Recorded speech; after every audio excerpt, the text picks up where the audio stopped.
2022 regular Danville City Commission meeting to order. Thank you for your patience and thank you for your attendance. We're going to be led this evening with a moment of prayer by Commissioner Atkins and be followed up by a Pledge of Allegiance led by Commissioner Terry. So if you would, please just bow your heads for a moment of silence. And as you take this moment of silence this afternoon, think about all the things in our city, our state, our country, and in our world that you would like to see improved. So focus on some of those things during the time of silence.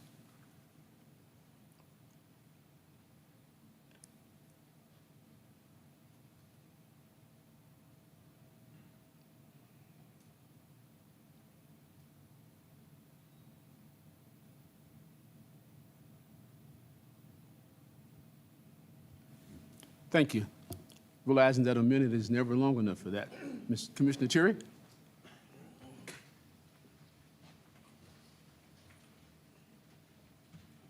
Allegiance to the flag of the United States of America and to the republic for which it stands, one nation, under God, indivisible, with liberty and justice for all.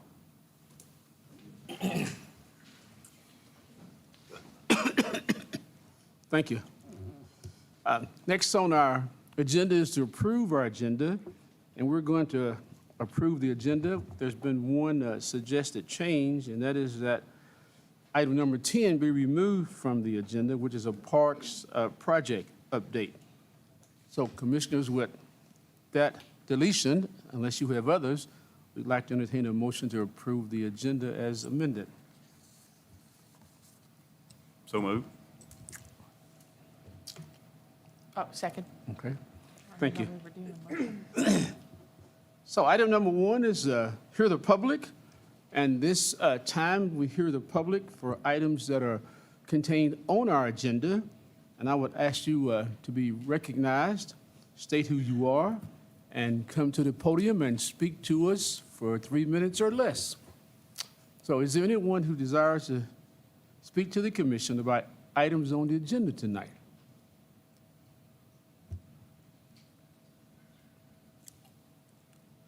Seeing none, we'll move right along then. Item number 1 is the approval of the minutes of the previous meeting.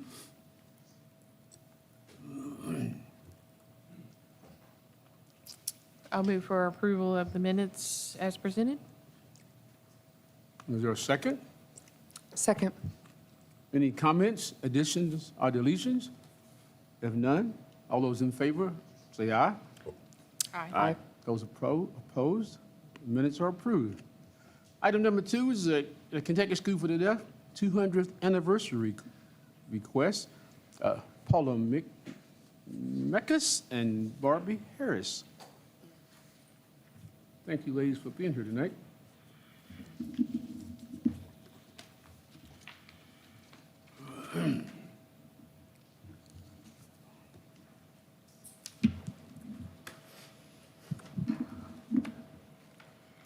Good evening. My name is Barbie Harris. I'm a retired teacher at Kentucky School for the Deaf, and I am a huge advocate and supporter of the alumni, the students, and the community. So first of all, I want to thank you all, the members of the commission, for allowing myself and Paula Meckus to come speak to you this evening. We're going to talk about some of the events that we have upcoming. Kentucky School for the Deaf is celebrating its 200th year anniversary. The very first event is going to be with Deaf Festival. Well, currently we actually have the Mini Deaf Olympics happening right now, this week on campus, July 10th to the 16th. You are able to go check out any of the events. We're having several of them in the upcoming months. The website is www.ksd200years.com.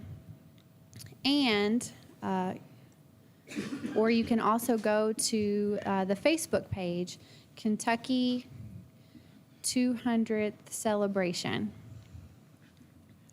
The reason that we're here tonight is because we would like to request a partnership with the community to help support KSD's 200th anniversary.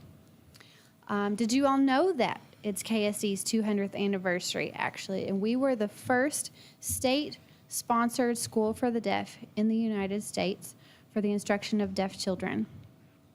Jacobs Hall, the museum just around the corner here on 2nd Street. I'm sure all of you are welcome to visit anytime.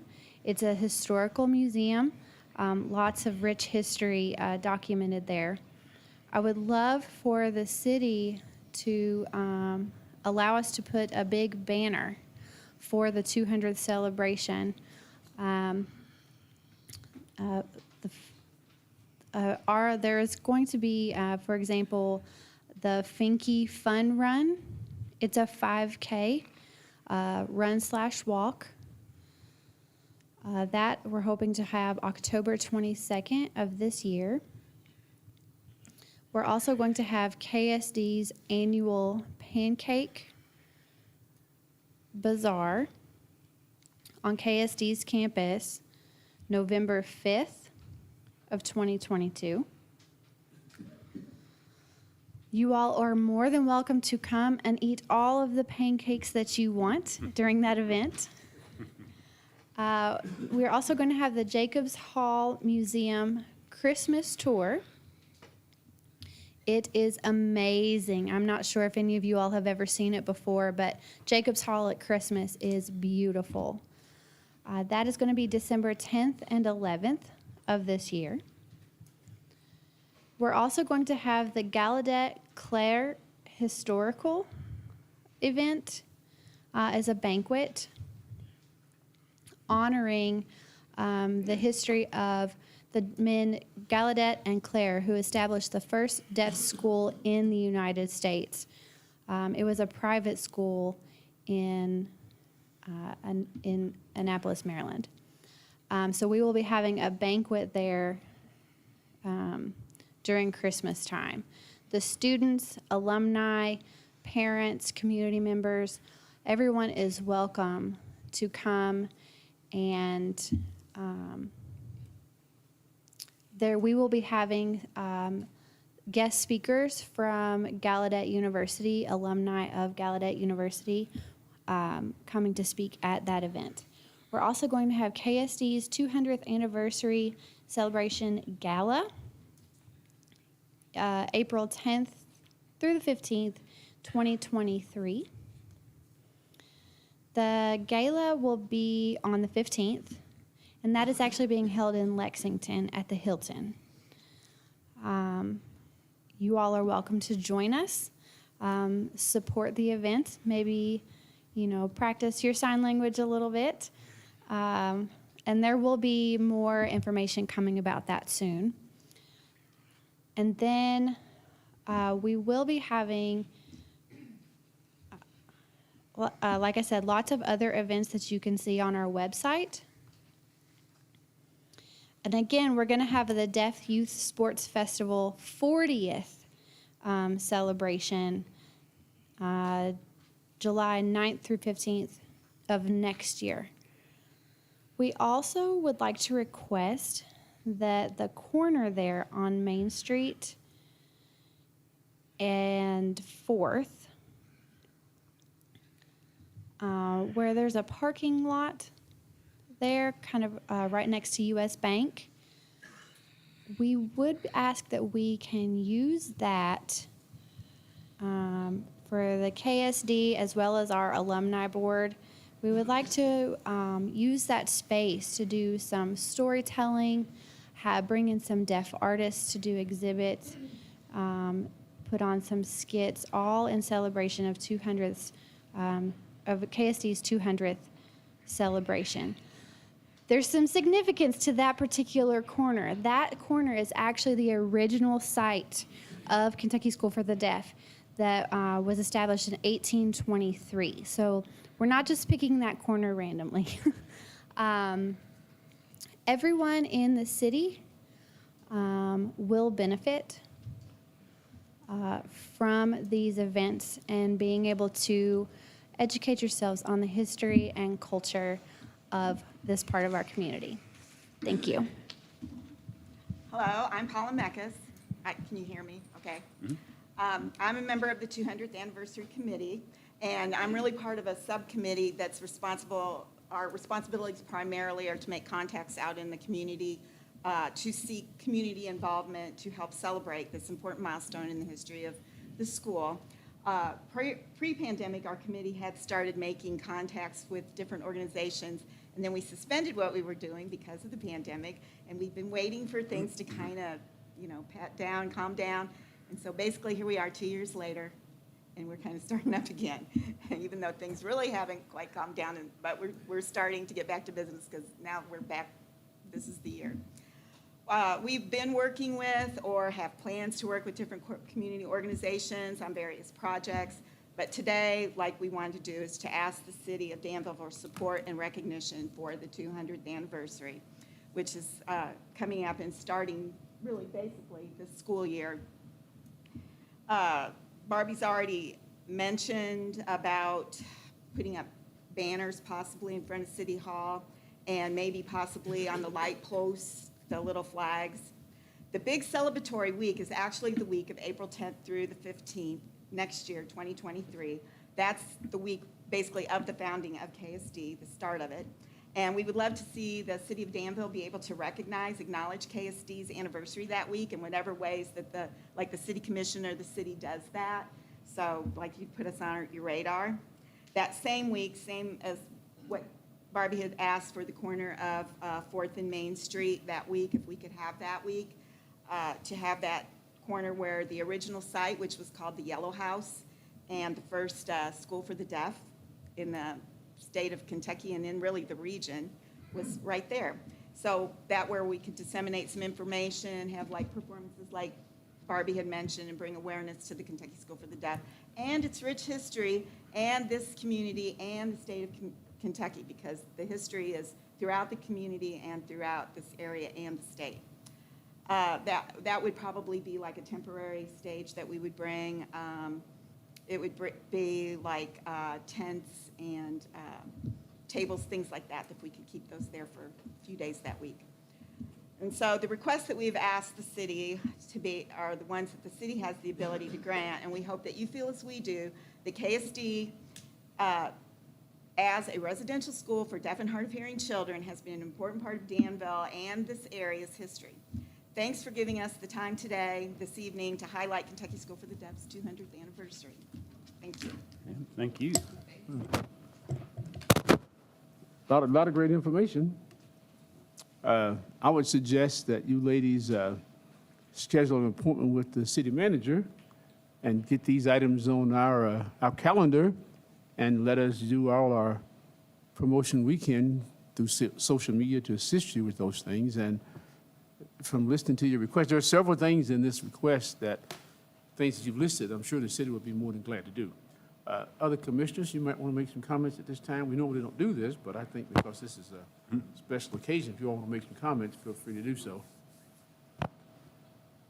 I'm looking forward to it. KSD's been such a huge part of Danville for so long that it's really neat that this is going to come back. And it would be neat to get that spot on the corner where the original building was. I'm not sure, that's not really ours, but maybe we can help procure that somehow for that week. So I hope so.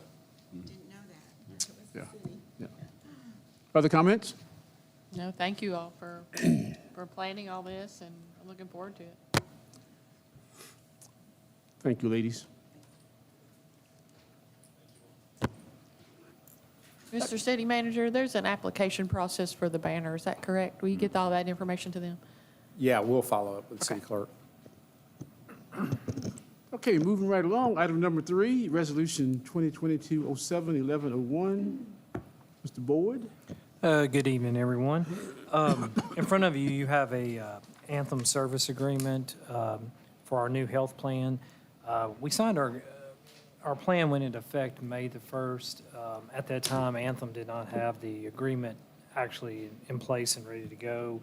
But they did provide us with our rate of fees, and that was in the original healthcare proposal. And this is just the follow-up official document to sign that agreement, which the plan went, like I said, the plan went into effect May the 1st in conjunction with our new TPA ARC.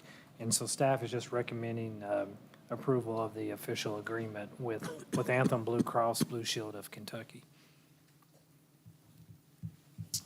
Okay. Comments, questions, motion? I'll move for passage of Resolution 2022-07-1101. Is there a second? Second. Okay. Properly moved and second. Are there any questions, comments? Hearing none, the chair would entertain a call for the question. All those in favor? Aye. Aye. Those opposed? Resolution passes. Item number 4, second reading of Ordinance 1995. Mr. Boyd, that's your item as well. All right, thank you, Mr. Atkins. Yeah, this is just a follow-up to the original presentation we made on the June 27th meeting for the fiscal year 23 compensation plan. Just a refresher on that, we had several changes that we outlined in that plan. We realigned some of the positions in their departments, such as breaking out utilities and communications into separate scales, and all these scales align with the year 2 compensation that was ingrained into the fiscal year 23 budget. I know there were a lot of changes on here, but again, staff's recommending second approval of the second reading. Be happy to entertain any questions or any follow-up that we may have not covered at the last presentation. Okay. Madam Clerk, you want to read the ordinance for us, please? This is the second reading of ordinance number 1995, an ordinance amending CDO 2-96 pertaining to the classification plan, compensation plan, and policies and procedures for city personnel. I move for approval of second reading of ordinance 1995. Second. Okay, thank you. Any questions or comments? Thank you, Mr. Boyd, for getting your arms around 2 very large projects. It's just a lot of support from the city as a team. We just have a good team as a whole here, so couldn't do it by myself. Madam Clerk, roll call vote, please. Commissioner Caudle, Yes. Commissioner Terry, Yes. Commissioner Holland, Yes. Mayor Pro Tem Atkins. Yes, ma'am. Before I move to the next item, I wanted to share with the public that we have a Miss Terry Johnson from the Kentucky League of Cities in our presence this afternoon. She came to do a leadership award presentation, but I want to recognize you and thank you and welcome you to Danville, Kentucky. And the second house cleaning item is that the mayor's seat is sitting empty this afternoon. Our mayor is out of town on vacation, I think. But I'm sure he misses being with us this afternoon. Okay. Item number 5, industrial revenue bonds discussion. Ms. Belton. Hello, Oh, are you Casey Belton? I am. Oh, I'm sorry.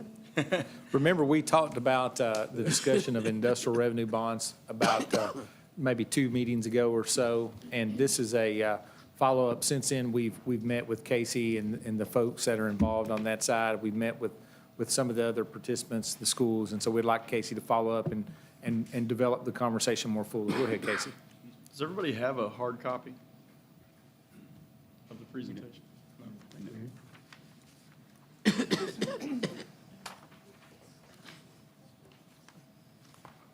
Thank you. Thank you, sir.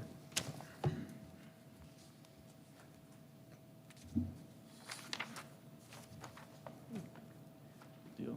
Well, thank you all. I'm Casey Bolton. I'm a partner with Commonwealth Economics. We're a municipal advisory firm based out of Lexington. Actually went to Center College, so I'm glad to be back here working on a project. We've done some stuff with the school over the years, but glad to have some projects out in the community. I've been working with Earl for a little over a year now on a couple of different initiatives, and this is one that we've had the chance to work together with. We've got the developer here May Commercial Group, if we have any questions for them, but we've worked with them on a few projects around the state, and just so happened to have some synergies here in Danville. And so what I'd like to talk to you about is a kind of a brief overview of the project, what it means, and then how we think using the industrial revenue bond concept will get the project kick-started and over the hump that it needs to move forward. So this is a project site. You can see it's out next to Lowe's along the bypass. It's undeveloped. I think CJ has owned the property for about 20 years now, a little over 20 years now. So he's been waiting for the right time to develop it and trying to find some of the appropriate uses and tenants. And I think we've got a good project here. It's just things right now are a little difficult to get done, and industrial revenue bonds are a great tool to do that. So he came to us trying to figure out how to fill some of the gaps in the financing, and in some discussions with Earl and his team and CJ, we kind of landed on the IRB concept to bring to you all today. Here's an overview of what the site would look like. The initial tenant would be a fast food restaurant that we think we have pretty well ready to go. It would be a new-to-market tenant that I think everybody would be pretty excited about.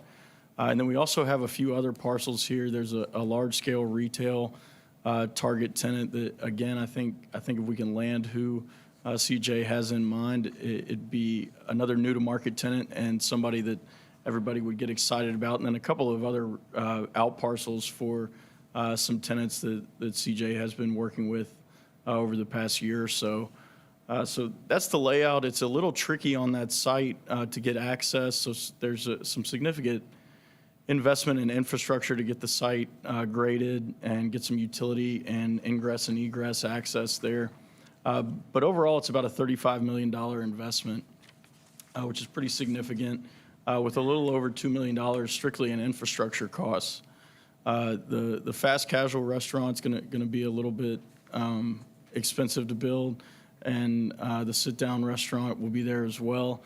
As I mentioned, there's a large-scale retail tenant there that we think could occupy about 50,000 square feet and would be a new-to-market tenant. And there is also a plan to include a new-to-market hotel flag there with about 100 rooms. So that's the target makeup. That's what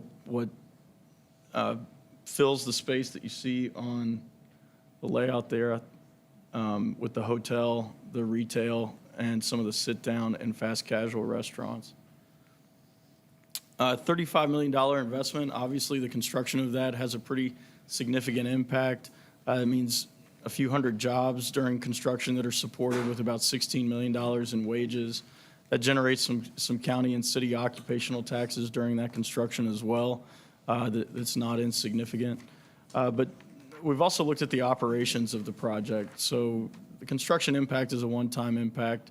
But the operations of the project will go on for years to come. We've looked at a 30-year window, and you'll see why we've done that here in a little bit. But over that window, we think it'll support a little over 200 jobs ongoing with wages of over $200 million during that time frame, generating about $10 million combined city, county, property, and occupational taxes, another $10 million for the school property taxes, and the other taxing districts you have within the community, about $6.5 million. So there's a significant job, which economic impact, and then a significant fiscal impact to the city, county, and other taxing districts. What we've been working with CJ to try to do is bridge a gap in their financing stack, and we think that's about a $4 to $5 million gap when it all pencils out today. Of course, numbers move pretty rapidly in today's construction economy, and the financing changes as well. But we think that's about where the gap is and where some of the negotiations are with those tenants to get them here.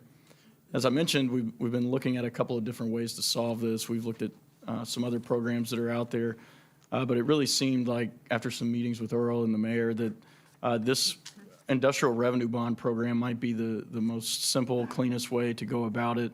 It's lowest maintenance for the city and the county to keep track of along the way as well.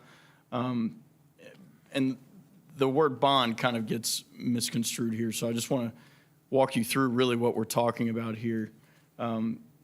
the industrial revenue bond concept really has nothing to do with the city or county issuing bonds that would go towards your credit structure. There's no debt payment owed by the city, the county, the schools, anything related to that.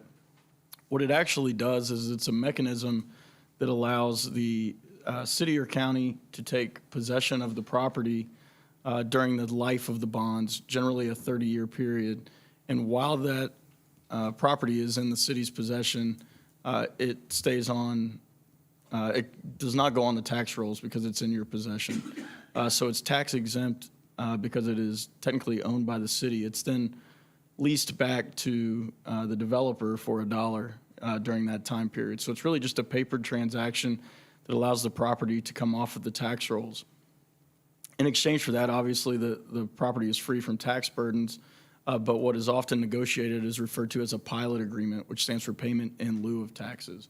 So normally, they would receive a tax bill, pay those taxes to the sheriff, and that gets distributed to the other taxing entities. In this case, they would instead have a pilot agreement. The property would still be assessed each year, a fair cash value, and then based on that fair cash value, they would owe a reduced pilot. So it wouldn't be 100% of what they would have owed otherwise. The idea would be to reduce that payment to get the project done, to share in some of that upside. And then at the end of the term, the property goes back to the developer or whoever owns it at the time. It fully goes on the tax rolls and property taxes are owed as normal. The IRB doesn't do anything related to occupational taxes or utility taxes or any other taxes that the property might owe. It's strictly related to real property taxes. So the idea here is to give the property a tax reduction. That savings over time allows the project to move forward. And because there would be a pilot payment made each year, it allows the community to share in some of that upside once the project is built, along with the occupational taxes that the property will generate. So we went ahead and looked at what some of these numbers might mean in terms of the IRB and the payments in lieu of taxes. Once the property is built, we've estimated that it'll generate about $360,000 a year. We've obviously ramped that up just with an inflator. That comes out to about $15 million over a 30-year period. A typical structure that we see often in IRBs is to negotiate a pilot that's based on that fair cash value. Oftentimes in TIF agreements or IRB agreements, that is generally a 20% pilot is what you would see. It's the most common. The schools, however, are usually a little bit different. Most agreements, they are usually in a little bit higher percentage. Nobody wants to shortchange the schools, and this would bring, even at a 50% pilot, another $112,000 to the schools each year. Obviously, those other taxing districts have some benefits as well, even at 20%. But the idea is that this gets the project done. The savings to the project over a 30-year period would be a little over $9 million based on these estimates. Present value, that equates to about $4.5 million when you try to take that into the financing market. So it's just easy to kind of think that's about half. So that it really means about a $4 million windfall for the project to help pay for some of those infrastructure costs and some of their costs to get the project off the ground in the beginning. There's some takeaways here. It's really just a summary of the things I mentioned. You got a $35 million project that the developer is really trying to get done. As I mentioned, he's owned the property for a little over 20 years, just kind of waiting for the right tenant mix and the right time to bring some new activity to the market. We think we have it, but there's a little bit of a financing gap due to some cost increases. And quite frankly, some of these tenants that he has targeted entering this market, it's a pretty big expense for them to take on. I think they'll be great in the market, but the numbers just don't work for them when they really, it's the same cost to build in maybe more densely populated communities with a little stronger market.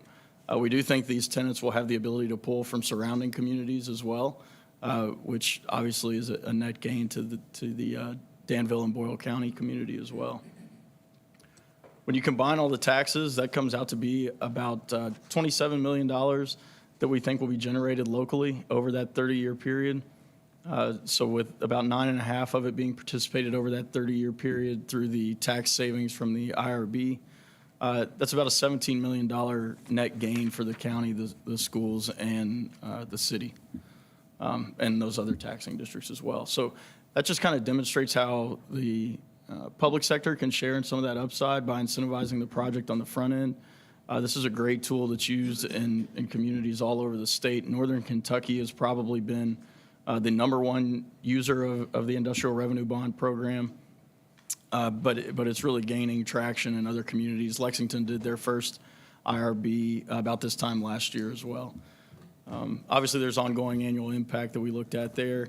And I mentioned the other taxing, taxes are not affected. So if there's an insurance premium tax that this property will generate, that will all be beneficial. Utility taxes, tangible property taxes, motor vehicle taxes, everything that flows through, normally you would still see some benefit on as well. We haven't estimated those here in that $26.7 million number that you see, but we know those are additional benefits that you'll see as a community as well.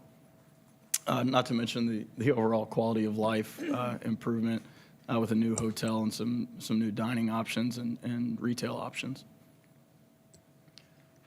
We've got some appendix here that just kind of breaks out those taxes for you to see. I didn't want to spend too much time looking at the details, but you can see where some of those numbers come from the construction impacts and the other economic impacts. So I'll kind of take a breather. I know there's probably going to be some questions for me. If there are any for the developer, I know they'd be happy to answer them as well. And if you want to pick on Earl, you can do that too.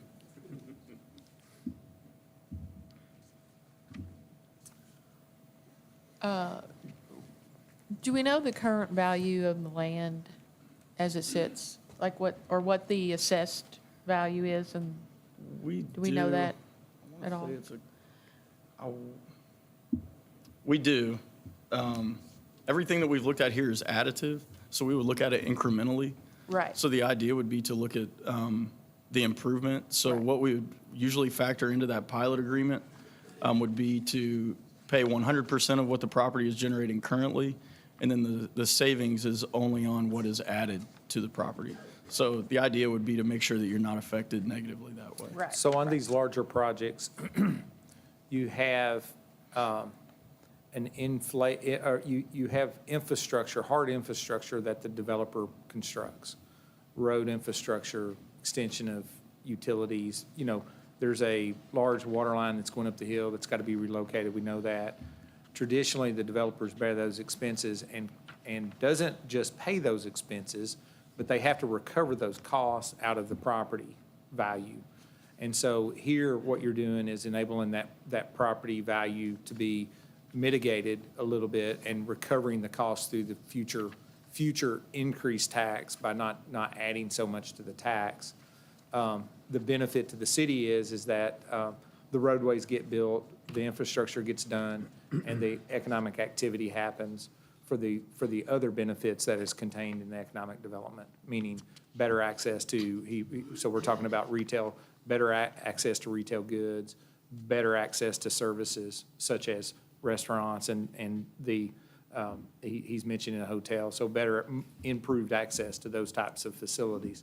And so that's kind of how you're really looking for an alternative way rather than just in inflated property taxes or in inflated property values to fund some of that heavy infrastructure tied to it. Now, some cities are doing impact fees and all kinds of things in order to pay for new schools and things like that. And so it is a different approach locally for the city. We've not done IRBs here before. And it certainly, with the nature of the development on the bypass, this is a good project to try it and to evaluate the complexity of it for you administratively, and which it's fairly straightforward. And as Casey said, it's fairly simple in terms of administering it. We did talk to the schools. There is initial buy-in with the school district, Boyle County School. We thought initially it was in the Danville district. It's actually in Boyle County's district. So we meet with them, and they're interested to continue on with the conversation. So talk about the next steps a little bit, Casey, if you want to. Yeah, so this is sort of the kickoff, the public kickoff of this. We will have to have formal action from the schools, the county as well, basically all committing to that pilot agreement, that they're in agreement with a reduced rate being seen as, you know, part of that 20% calculation that we've proposed for the city and county and other taxing districts, and the 50% that we've proposed for the schools. There will be formal action required of all of those districts. We would go to them, just like we have to you all, and discuss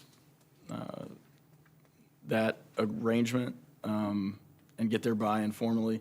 It's a little bit interesting because it takes everybody to sign on to make it work, but you have to start somewhere, so we wanted to start with you all since technically it's in the city. We did have an initial meeting with the schools just to give them a heads up so they weren't caught off guard. And then we'll also reach out to the county and kind of walk through this process and be back to you with some formal resolutions over the next couple of months. We will also be working with an attorney. I'm not an attorney yet, that will be drafting some of this. I think he's done some work, or is at least on board to do some work for the city in a couple of other regards. So I would call him the IRB guru of the state. He's based out of northern Kentucky and has seen a lot of economic activity generated there as a result of the use of IRBs and other incentive programs. Yeah, and if you'll recall, he was the one that, at our request, drafted the memo for you in the packet there a few weeks ago. I was just trying to give a perspective to the general public on property taxes that it has currently generated, just kind of sitting there, versus what happens when you improve the land. And I mean, for me, this is real estate 101, probably is for Commissioner Cottle also. But we just need to make sure we convey that to the general public on what we would be gaining in the long run and how much of an improvement it is. Because it's not just generating higher property tax money, it's going to be jobs, infrastructure, all kinds of things. Yeah, and so the city is collecting tax revenue on the property now as base property tax. That's generally speaking the only benefit to the property being in the city. Mr. Mays owned the property for now more than 25 years, I would suggest, and so it's been in the condition that it's in for a long time. And so what we're trying to do is to we don't want it to continue to sit there for another 25 years. We would like the property. It is on our bypass. It has got access to utilities. It has access to a signalized intersection. It has access to all these things that enable it to be a good spot for development. And so this becomes then, therefore, with the work that CJ May has put into recruiting potential tenants and developing a concept that fits the community, we hope, we believe, we think this is a good opportunity to go ahead and kickstart that next phase of development on the bypass there. And so we'll see how that plays out, but that's what the objective is. If you identify what an objective is to increase the property value there to generate more revenue for the city, but also to go ahead and allow a developer that's sat on something for so long to try to push it into the market. So what's the, I don't mean to be naive, but what's the downside? Well, I would say that's the good part about using IRBs and some of these programs that put the onus back on the developer to be sure that they have a successful development is they're not asking you to build a road. You've seen in other communities, maybe here, but an issue many times when you do that is you build a road or put a bunch of infrastructure in with the promise that something's going to come, and you expect that activity to pay it back. If we build this road, then we'll have a tenant locate here, an industrial manufacturer locate here, and once they bring the jobs, we'll see the benefit. Well, when you don't have those incentives aligned, where the developer or current property owner maybe doesn't have any skin in the game on the infrastructure side, you may have that sit there empty forever, and you have a road to nowhere, or a parking garage that never gets used, or whatever the infrastructure might be. The great thing about this setup is the onus is back on the developer to put all of that together, just with the promise of the abated taxes. So they know the rules of the game. They know that they can save some money through the tax abatement, but it's on them to put the rest of the deal together to finance the infrastructure and come up with the money, go find the tenants. And if they don't, then they're out, all the money that they've invested in the property. They're not asking the community to front any of that risk. That's why it's been so popular in other communities around the state, it takes some of that risk off of the city's plate.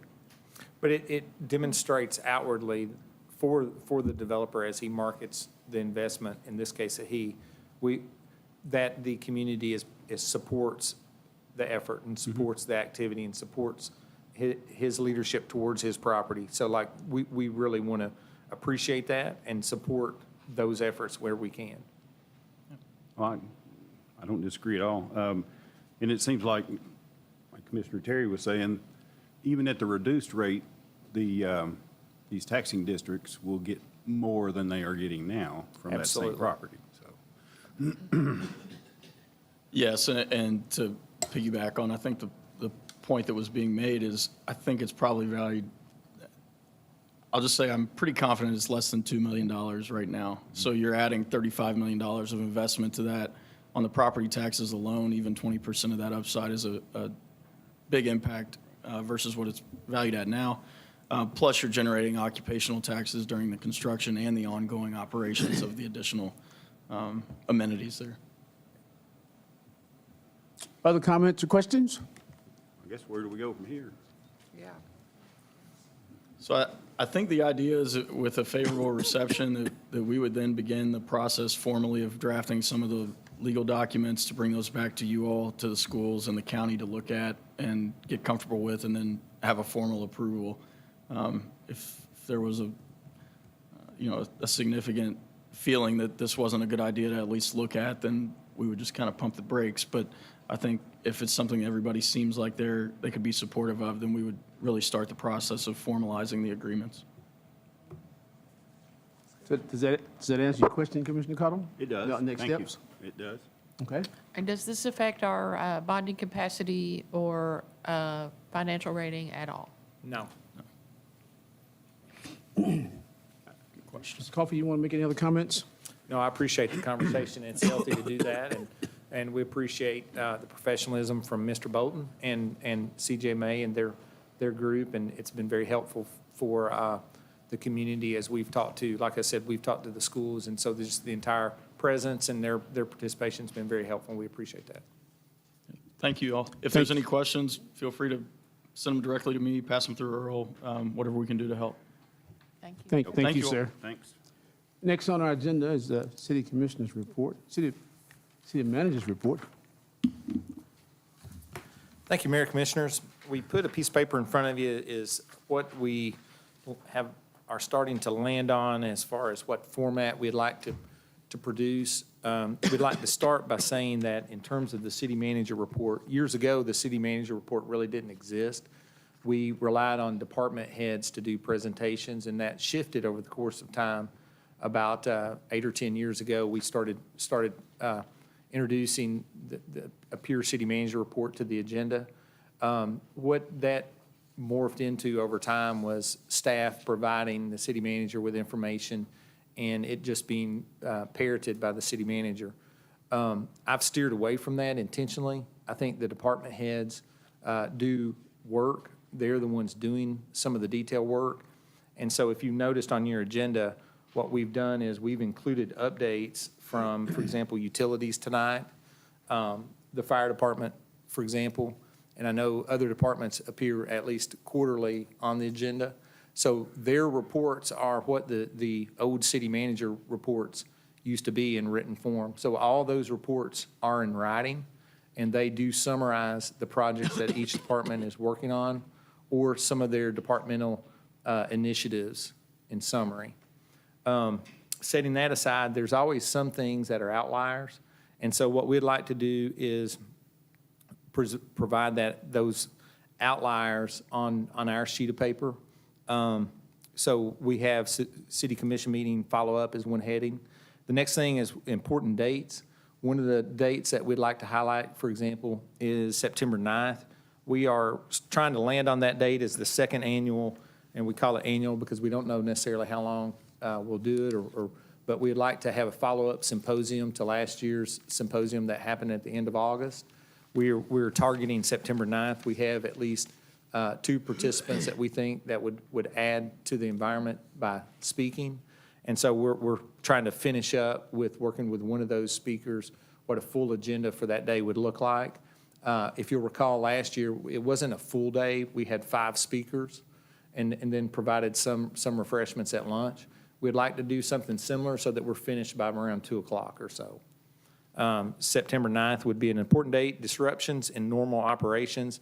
Of course, the downtown streetscape is ongoing. Demolition on some of the sidewalks started today. That does impact our citizens. And so we would like to begin highlighting some of those disruptions in that section.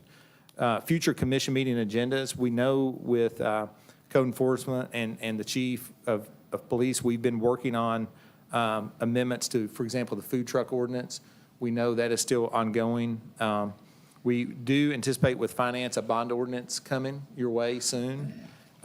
We will anticipate a downtown master plan update happening either in August or really early in September. And then also we would like to follow up. We have advertised for the community liaison position. But if you'll notice what our approach has been, we have made hires when we have gotten what we felt like was the right fit. With the city engineer and the municipal utility director, that happened fairly quickly. But if you'll recall, the finance director took a while until we found Lee, and we felt like that was the right fit for this organization. So our mental approach to staff is make good hires, not quick hires.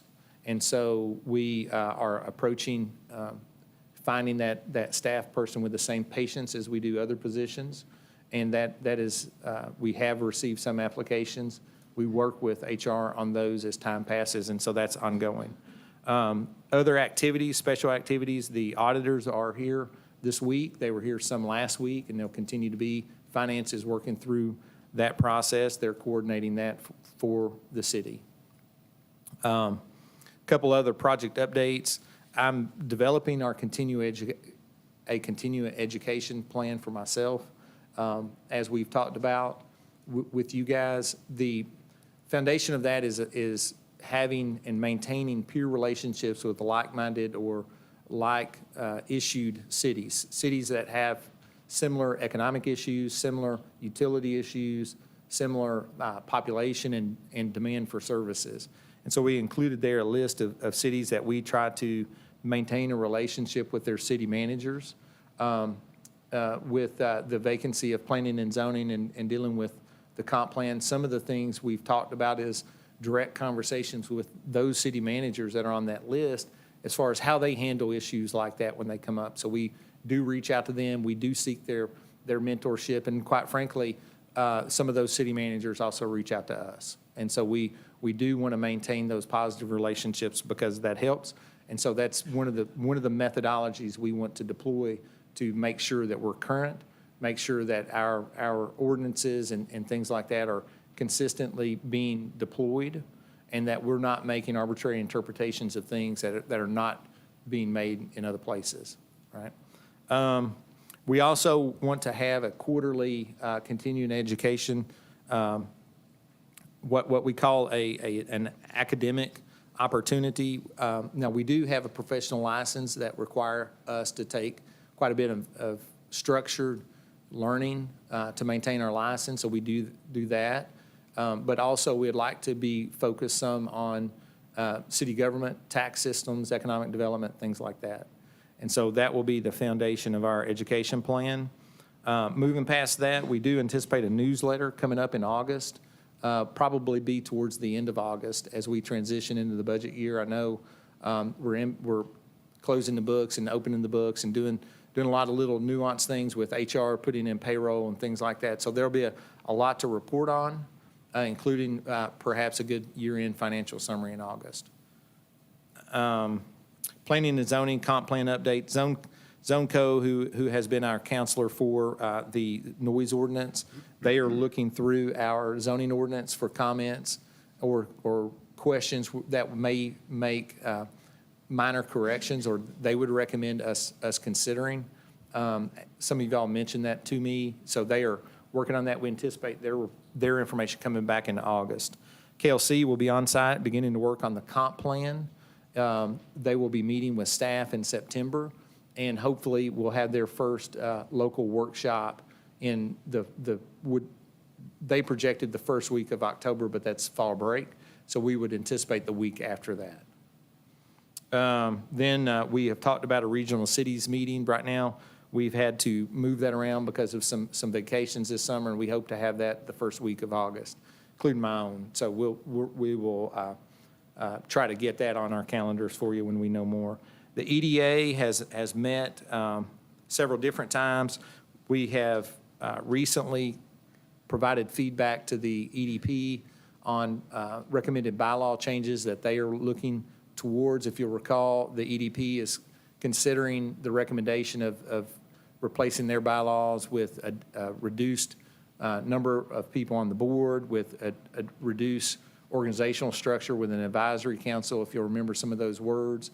The EDA was asked to provide comments. It has done that. And now the EDA is focused on the work, or we, in discussing with the chairman, Dr. Roush, last week a little bit, we're following up with a meeting this week. We want to turn our attention to the work of the EDA, which is land development, land acquisition, land investigation. And we are anticipating the next agenda of having a final bylaw review that is the EDA's operating bylaws. We hope to have those finalized by then. We met with the county attorney and city attorney last week. Julie Wagner and I did, to review those with council. We anticipate several RFPs being talked about at the next EDA meeting. For example, the EDA needs its own legal counsel. So we want to talk through that as a board. And also, we know we need to begin to investigate engineering services to help in formalized planning for development and growth.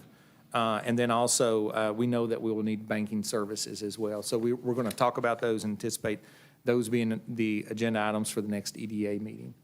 So those are non-departmental items, but things of interest for you all, and this is the format we intend to use going forward, and we hope that makes sense. And that's really all I have, and would welcome questions.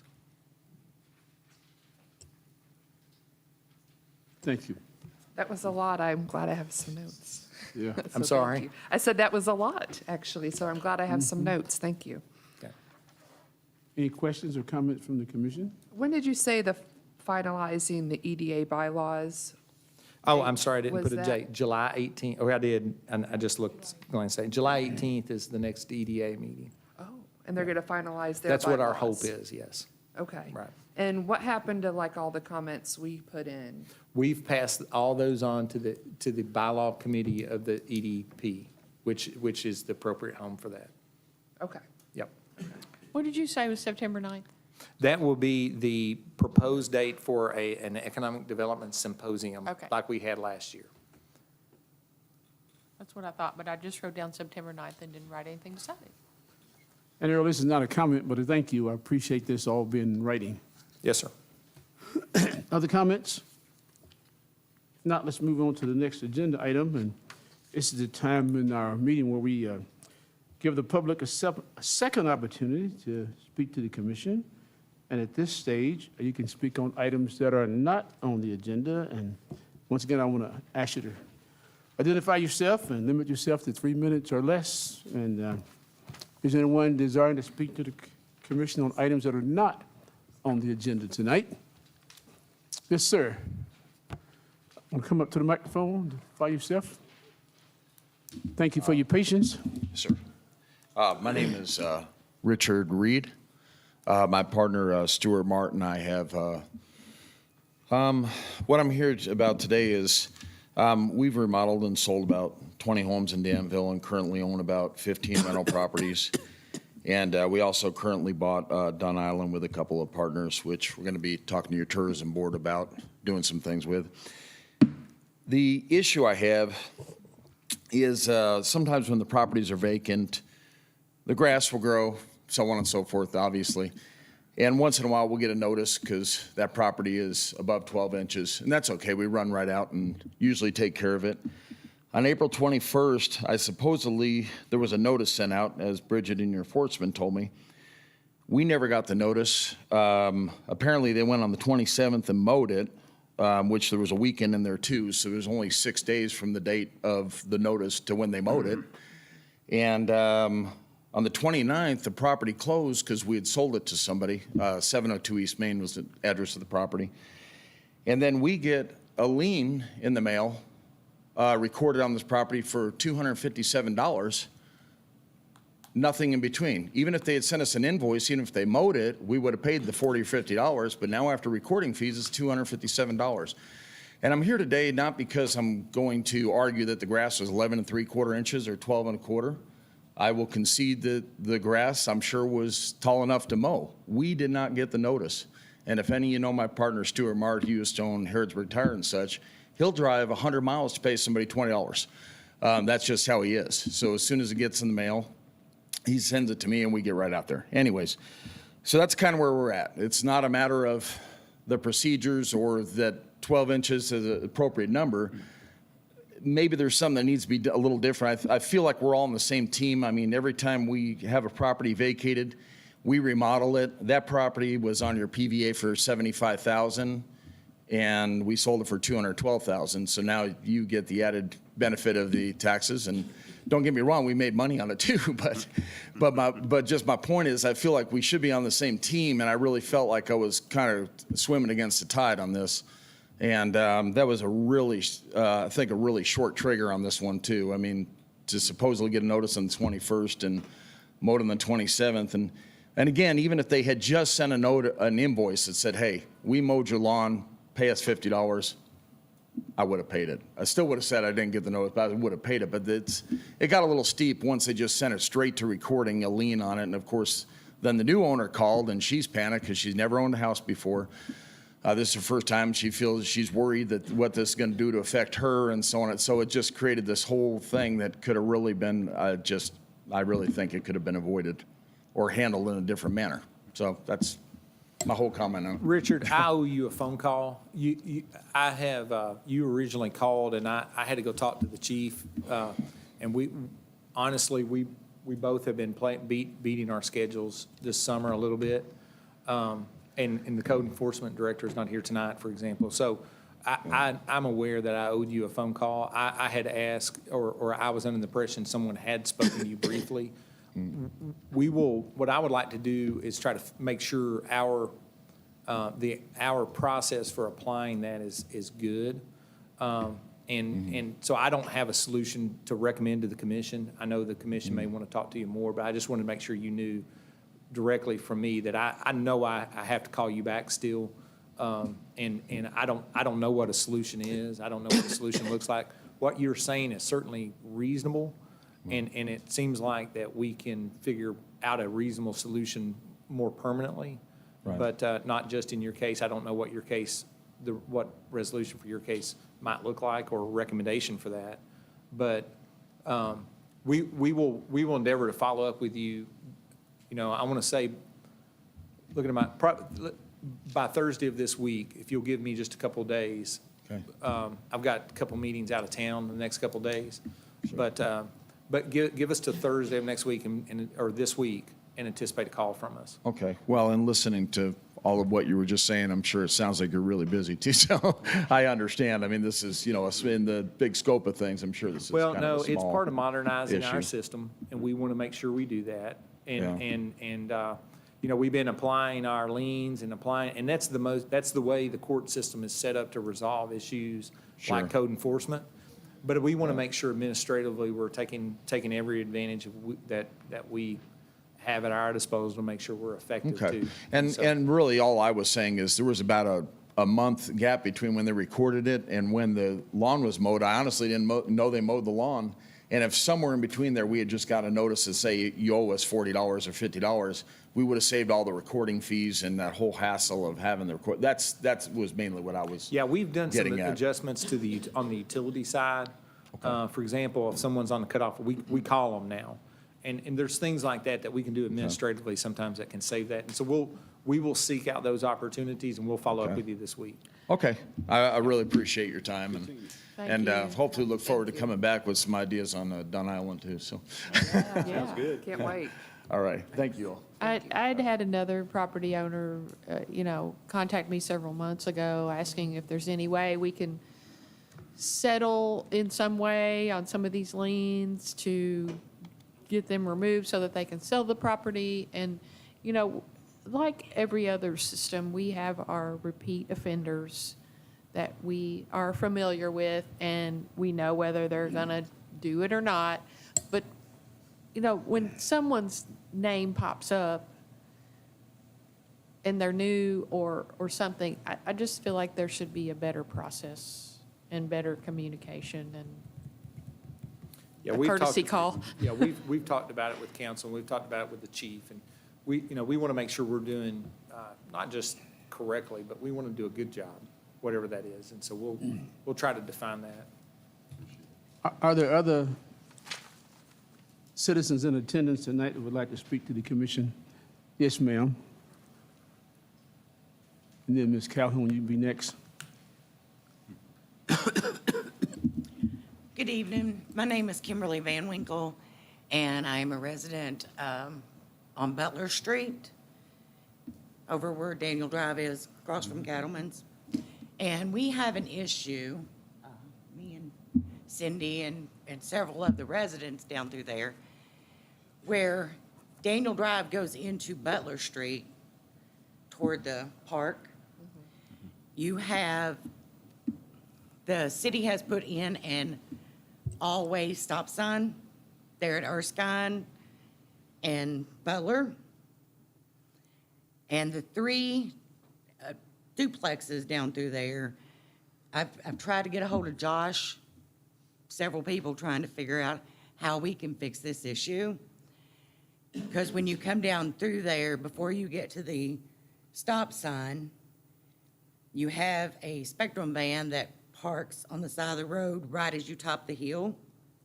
And I've been told that that is against code enforcement, because there's nothing in his driveway. He just parks there, easier to get in his door. And it makes it real hard when you come up over the hill and there's the big van, and then you can't see the stop sign. And then you go down to the stop sign and you've got all three of those duplexes. There could be up to 7 vehicles on the side of the road.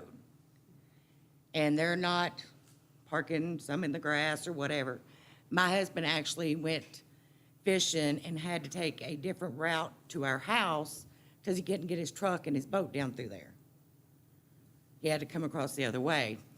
And also, too, with that stop sign there this winter, you're all gonna have some issues because you can't stop on that hill when it's slick with that stop sign. And when I asked them, why in the world did you do that anyway? Because it is the main thoroughway through there. They said they just wanted to see what it would do. And me as a resident down through there, there's got to be something done with all the vehicles parking on the side when the one guy's got motorcycle, trailer, truck, car, and a little truck. And they could actually park some of theirs on the side street, which is not as busy as Butler and Daniel. There's a lot of traffic through there. So we're just wondering if you guys, if there's anything y'all can do to help us. Her daughter can't get in her driveway sometimes because of the cars. Because she's directly across from the ones that park in the street. So when she goes to get in her driveway, sometimes she cannot get out one way or the other. I've took pictures, Cindy's took pictures, so we have all the evidence. And like I said, when you're sitting there by the stop sign and you've got another car trying to get up through there and us trying to get down, it is a mess. And I spoke to a lady in code enforcement. She actually went there on her lunch and she said, I've never seen such a mess in my life. So we would like to have the stop sign removed and something done with all the vehicles down through there.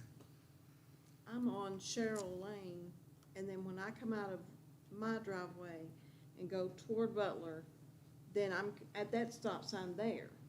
So if I'll have to look ahead and see if somebody else is coming, because if they're at that stop sign, you can't get through those cars, so I have to sit at this stop sign and wait for all the vehicles to come through so I can go to the stop sign.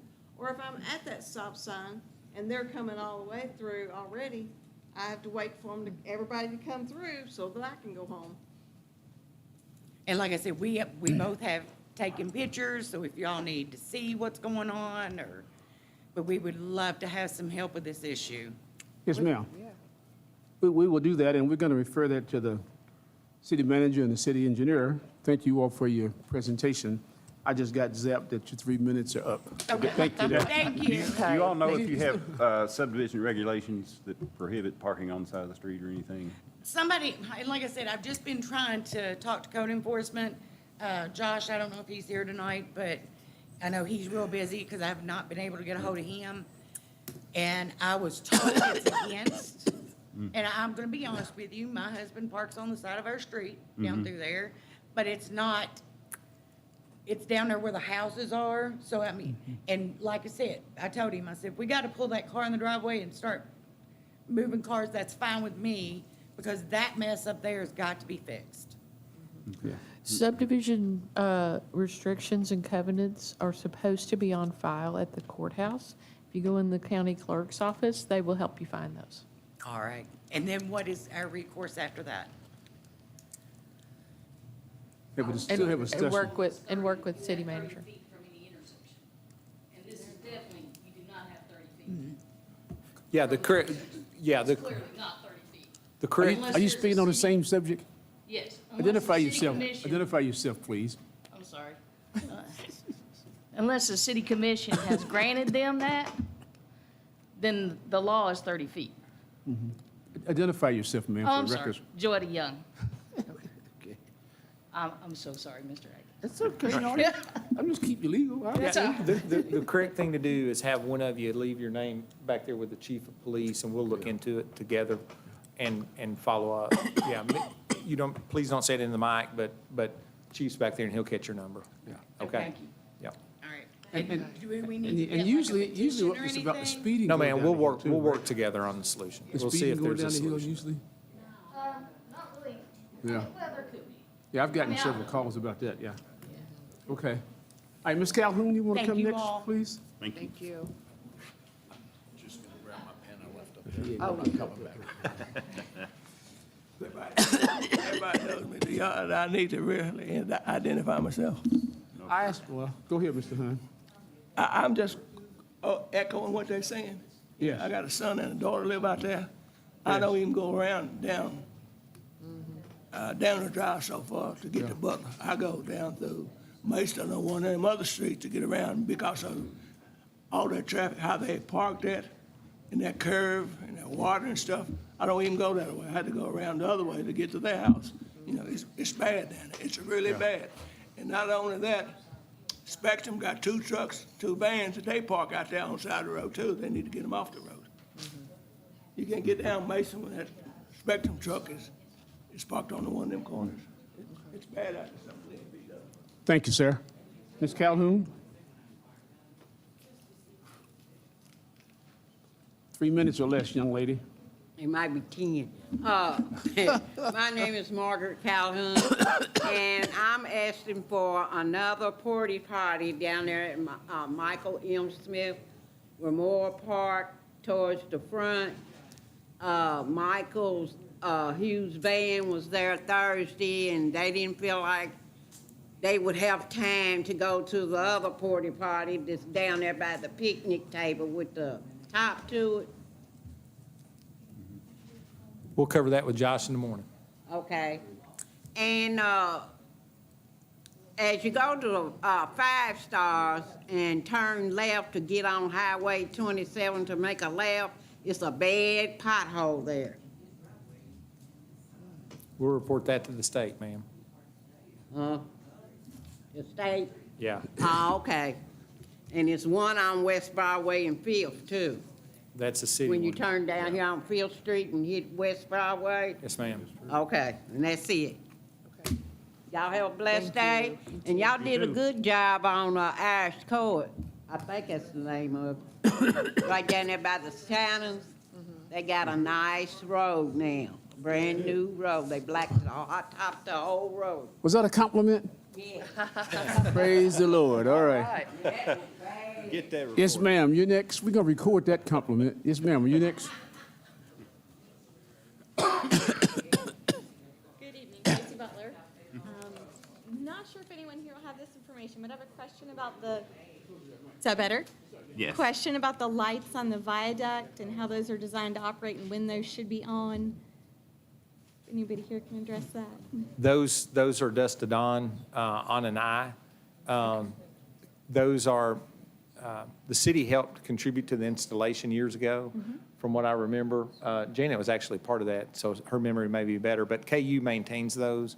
We touch the globes as they fall and that kind of thing, or, we can do some of that maintenance. So what's the question? Last two nights were really early morning, between about 2:30 and 3. I was crossing the viaduct, and the first night, all the lights were off, except the couple on each end where it connects Main and Paravel.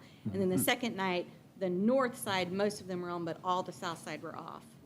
I don't know why one side why they would both be off together. But when those were put in, they were put in with a conduit. We've had problems in that before and had to address the wiring. And so we'll look into it and we'll let an electrician investigate that. Great. It was quite dark when there were none on the entire viaduct. And just wondering, I brought forward a couple of things in previous meetings, and we said we'd get back to that, circle back for updates. So just wondering when we might get an update on the sidewalk hazards on Main Street between Broadway and Lexington. That was the first thing. And then the second thing was the Safe Haven baby box that we talked about last time. I've not talked about the baby box with Doug yet, and I don't have an update on the sidewalks myself. Normally, we have a company that does that, but I would like to take the opportunity, because I was just reminded, we do have an app, Click Fix app, that you're welcome to download, and anytime you see a pothole or any issue like that, if you identify it on that app, it goes to the appropriate department head. And then if you put your email address in and you, or your phone number, you'll get contacted back when it's resolved, and you'll get some acknowledgement that the department head has the complaint and is looking at the complaint. It's a nice, robust way to communicate a concern without having to go to the process of coming to a commission meeting. But we want to promote that because it is more efficient than just telling us, believe it or not. But Is it City of Danville? yes. Okay. Do you know what the I app? think you put in Danville KY in your app search, and it should come up. You should see the picture. It says Danville across the middle and a picture of City Hall. And it really does notify you when your request is received, and then when they fix it or they do a follow-up, and you do get a notification on that. Perfect, thank you. And man, we do encourage citizens to come sit with us and join our meetings. So Yeah, if you'll search. Being here, but yeah, the app- we still enjoy that. If you go to the App Store and you search for Danville space KY, the app emblem will show up. It will be the old city logo, and it will say Danville, Kentucky Danville across the middle. All right, thank you. Thank you, ma'am. One last call for those who desire to speak to the commission. To those who have come forward, thanks for your sharing with us and your attendance tonight. With that said, let's move right along to item number 7, and that's the payment of the bills. Chair will entertain a motion to pay the bills. Well, you skipped commissioner comments, but that's okay. Oh, I'm sorry. I don't want to hear anything you have to say. Let's back up. Commissioner comments. Since we're talking safety, I just wanted to share something that happened to me a few weeks ago. I was on 4th Street between Main and Walnut. There was a beer truck parked out front in the left lane. There were cars parked on the right side of the road, and there were several cars in the right lane, and an ambulance came up behind us, and no one had anywhere to go. I didn't think the beer trucks were supposed to be parked and unloading there. And then a few days after that, there was a personal vehicle with a trailer parked in the same spot. So just wanted to make sure we could address that because I thought the beer trucks were supposed to go in the back and not block the street. Seconds count when it's an ambulance. I thought that was so funny. Then you reported that through the app, though, right? No, I did not. Okay. Other comments from the commissioners? I couldn't pass that one up. Where I'm new, does this group ever look at different locations for fireworks besides like right next to the Humane Society?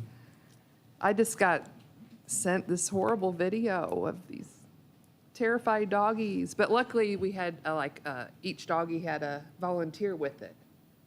But it sounded awful. So, I mean, do we ever look at different spots? Because I think it's like right next to it. I can give you a brief history. Well, the city manager can comment on one thing. No, that's the only spot I've ever known them to be. I can give you the history that every year since I've been in service with the city about this time, we tend to have that, not that discussion, but some series of complaints that center around the Humane Society and various others that live in the surrounding area in complaints of the fireworks show that tends to be an annual event celebrated the week after the 4th of July at the City Commission meeting following thereafter. So that is not a new trend by any means, but I'm not making light of it. I'm simply saying it's one that can be put on repeat every year about this same time.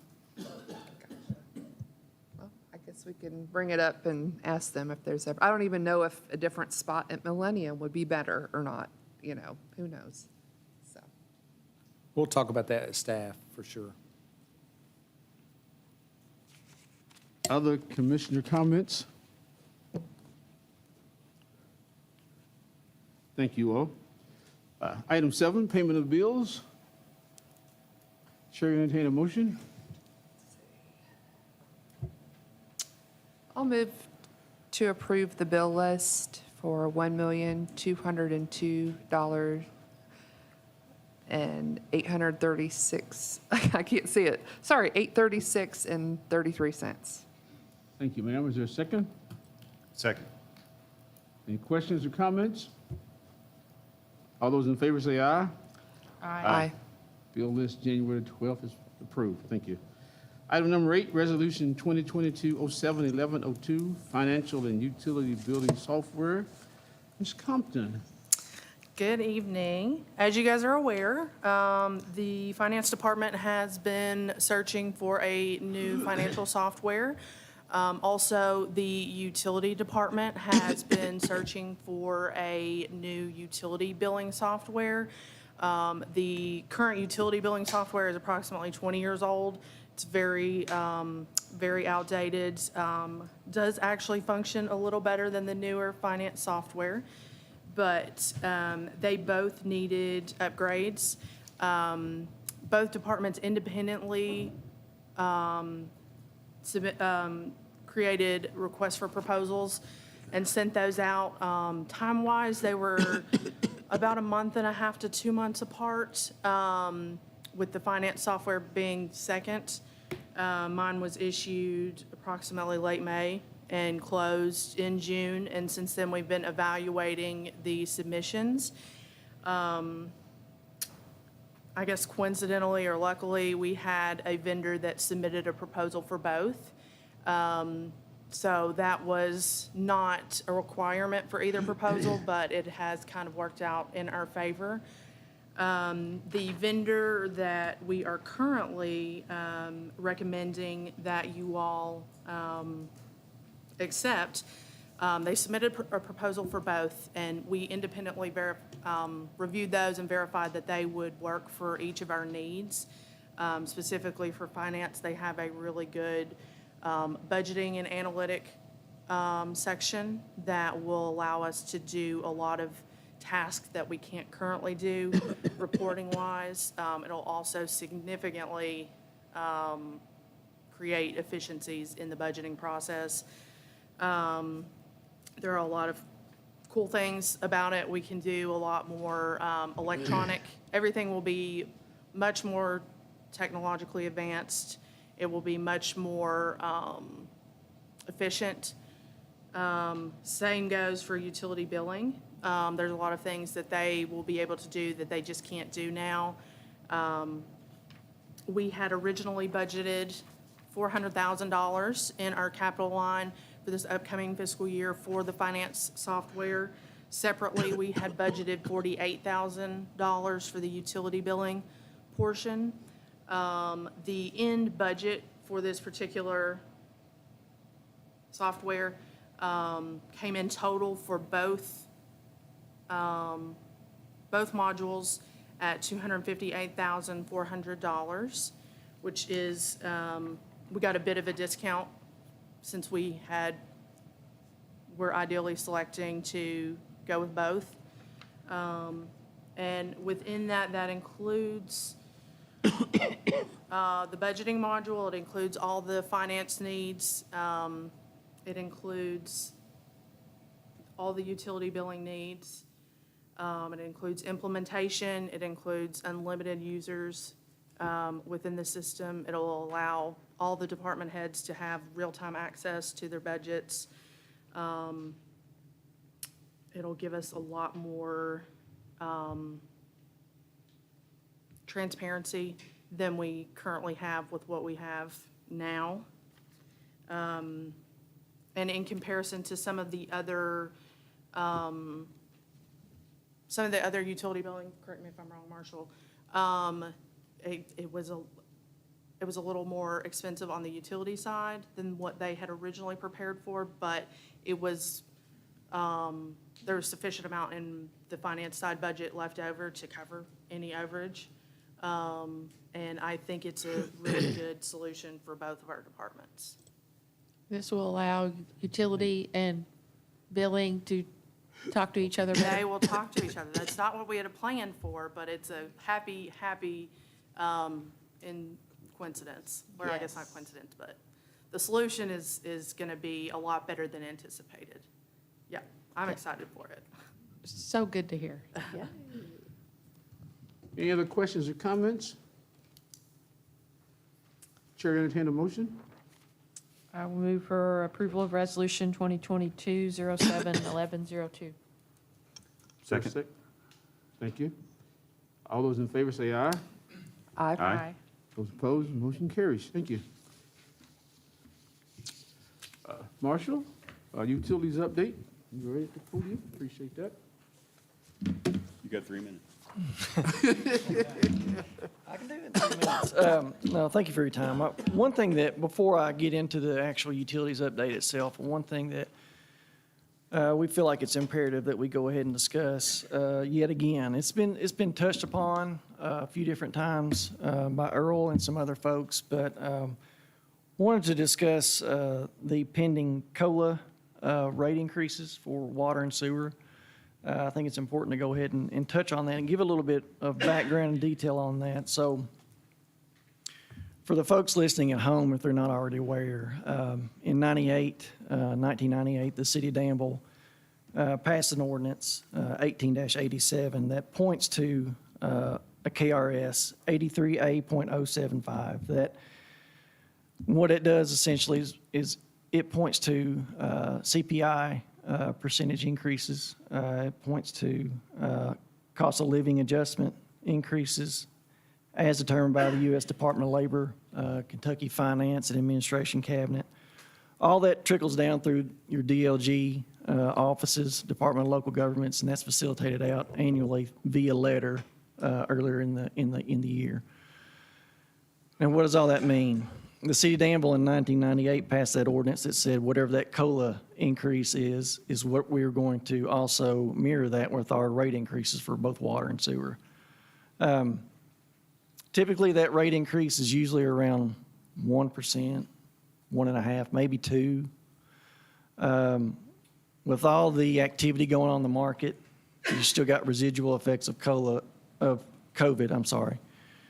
You've got, high variability in the markets itself, shipping costs, material costs, so on and so forth.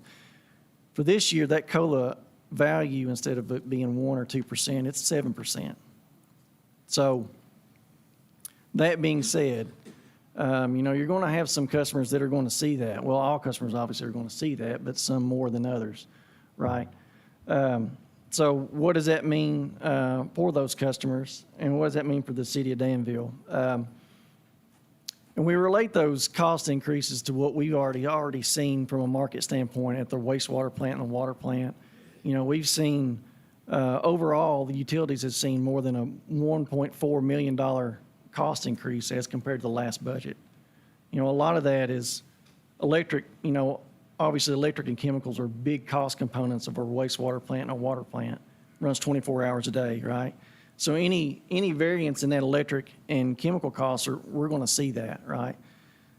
But the city has a due diligence to recover those costs to make sure that we can operate on an annual basis, right? To provide those water and sewer services for all customers, right? And it's also important to keep in mind, that covers labor. It covers the cost to manufacture the water and properly, and from a regulatory standpoint, dispose of the sanitary sewer, cover those electrical and chemical costs, and also address depreciation values and operations and maintenance costs for utilities as a whole, right? So that's really what that translates to, is that 7% cost of living adjustment that we anticipate the customer seeing, City of Danville, out in the county, Junction City, and Parable. That's really what that boils down to, is that original 98 ordinance that points to cost of living adjustments as per that DLG information that's put out every year. In Parable and Junction City, that's been talked about a little bit more. The agreements in Parable and Junction City is not percentage increases. It's a penny for penny increase. And so then, therefore, if you have a $10 bill in Danville at 7%, 70 cents. And if you have then if the rate in Junction City is double, as I've been told, and it's I don't know exactly what the number is, but it's not a 7% of 20 or $1.40. It's not that. It is a 70-cent raise also there. So the same increase that happens in Danville, penny for penny, is applied to those two communities. It's not a separate set percentage increase. And I want to be clear about that. And that's not understood, although that has been their tradition. For non-capital expenditures, the COLA, it is penny for penny. So at penny per penny, the 7% here, and if Junction's double, would be more like a 3.5% increase there. Well, when you look at it, I'm not, because when you start people get confused when you talk about percentages, I've found. And so when I'm simplifying what you just said by saying that a 7% increase on $10 in Danville is 70 cents. That will be the increase in those two communities. It will not be 7% of whatever their bill was. It will be the exact penny for penny. So it is 7% of a smaller number, not 7% of a larger number. Right. Yeah. Okay. And So you're their right, increases will be less. their Okay. increases by percentage are Good, less. good, okay. Right. So if, for example, if a 7% increase reflects a 50 or 60 cents change in the rate for a Danville customer, instead of translating that 7% onto the existing rate that Parable and Junction has, which would be a larger value at the end of the day, it's just that 50 or 60 cents is really what it comes down to. And you're saying there's nothing we can do about lessening the burden on the citizens of Danville? Well, I mean, again, that whole conversation comes back to the rates that Parable and Junction are seeing, right? Let's take Parable, for example. Parable is seeing costs that are more directly related to their volume of customers based on their costs that they see at the wastewater plant in Parable, right? And you wouldn't want to expect the folks of Danville to shoulder that burden of the cost in Parable, and vice versa. The same would be the same discussion for the folks in Parable. Yeah, So I'm the not seeing the that. folks in Perryville are not going to see Right. the price increase of our wastewater plant upgrades, right? Because they're not Yeah. directly beneficial to that. Right, that's what I wanted you to say. So the current phase of the improvements at the Danville wastewater plant, the current improvements to support industrial activity in the community down Clarkson Run, Yeah. none of those costs are transferred to Perryville at all. It's important for those folks to know that and for us to say that. Yeah. But I just wanted to go ahead and get that discussion out there, and if you all have any additional questions or comments, we can address Key those. is too, we'll be communicating that. Normally, we mention that on the utility bills. That will happen. And I'm sure Marshall will do a press release and we'll do a post for our website and try to continue to communicate that effectively. We've talked a lot about it, but it's just one of those things that's not understood. It is popping up more this year strictly because it is a big number. Inflation's more than that. Inflation's something like 8.5% or whatever the number was. Our electric bill at the Perryville wastewater plant's going up 19% just by itself. And so those costs are real. You can't operate the utility at a loss. The COLA enables you to bridge the gap of normal operating expenses typically. We got into trouble there around 2010 where after the 2008 recession, we had multiple years in a row where the COLA was 0, and then it was followed up by a year of like a 0.5. And so the rate increase that happened in the initial study that was done by Salt River Engineering had a bigger direct increase to recover what was lost with no COLA for multiple years. And so again, you're required, your bond covenants require you to break even. You don't have the right to distribute cost unequitably. It is a cost to serve based rate. It's not really, I've heard a lot of chatter about, well, you need to subsidize the rates out of Danville. I disagree with that foundationally. The people in Danville are also county ratepayers. They are also worried about their finances as well. And so the true fair nature of a rate is a cost-based rate that is equitably distributed based on the cost to serve so that you don't have artificial subsidies inside of your system. And then you have something you can manage. If you're trying to manage cost around subsidies, that's an unknown, and that makes it nearly impossible to maintain good financial structure, especially with your lending agencies. And the city's debt now is about, what, 60 million after this bond issuance, and you're not going to manage that playing games with your finances, right? And so the idea that we do that in order to appease is you just can't do that, and that you have a fiduciary responsibility not to do that. You have bond covenants that prevent you from doing that. And so what we've tried to do is communicate that message outwardly and tried to help. We spent quite a bit of time today with someone from Perryville, just trying to, we show the operating budget, we show the revenue generated off the rate. If you see some of those things, it makes a lot of sense, and there becomes a little bit more clarity to it. So we'll just continue to try to communicate, and if as people have questions, they're welcome to reach out to us, and we'll spend time trying to address those as they come. What's the timeline on moving away from the postcards and to the Next paper month. with the third? Next month. Next month? Yeah, Okay. we've done a test run of printing the new bills and essentially letting it run side by side, but on mute as we do our last round of postcards. So it's worked out really well. We're really happy with the product that we got, and obviously it allows us to portray a lot more information to the customers, right? And it gets you more room on a bill to get points across, important information, rate information, you name it. Get that information to the customers. And plus, it puts it in a format that most customers are used to. It's more beholden of your typical bill, and they see that. You realize you've gone well over your 3 minutes, right? Yeah, well, I'm done. He hasn't even Yeah. started. I do that. That was good information. Yeah. Yeah, absolutely. Yeah, and then I got another question. So the 1.4 million, is the 7% COLA gonna cover that? Well, actually, I don't think it would.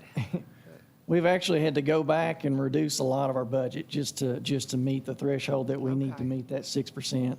And like Earl talked about, I mean, we had to make some cuts just to Yeah. get there. So, you know, we're trying to go above and beyond to try to compensate for those. We understand, you know, hold that off. there's, Okay. that those cost increases affect the customers. And we've looked at ways already proactively to reduce costs in our budget, you know, pre-fiscal year approval, so. Yeah, there's a lot of moving parts. I mean, you know, you have Springfield eventually coming online to pull water out of the tank that's in the picture. You know, that's a different revenue stream than's there now that will offset expenses tied to the debt service of the project. So there's a lot of moving parts to operating a business. The utility is a business, when we try to run it as such. It's not a business that we can lose money in. It is a business that we, in contrast to private-owned businesses like Kentucky American, whose rates are significantly higher than those municipal utilities in central Kentucky. The Kentucky American is one of the highest rates in the region compared to your municipal utilities.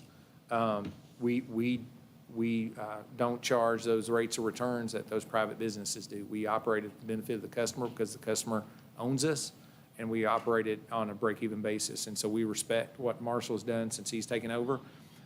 The staff across the board on the utility and the effort of those people in the industry that make it happen. There's a lot of work, and it takes a lot of boots on the ground to do that. All while we're remaining EPA compliant. Credit. I'm gonna try again. Get you to do your utilities update.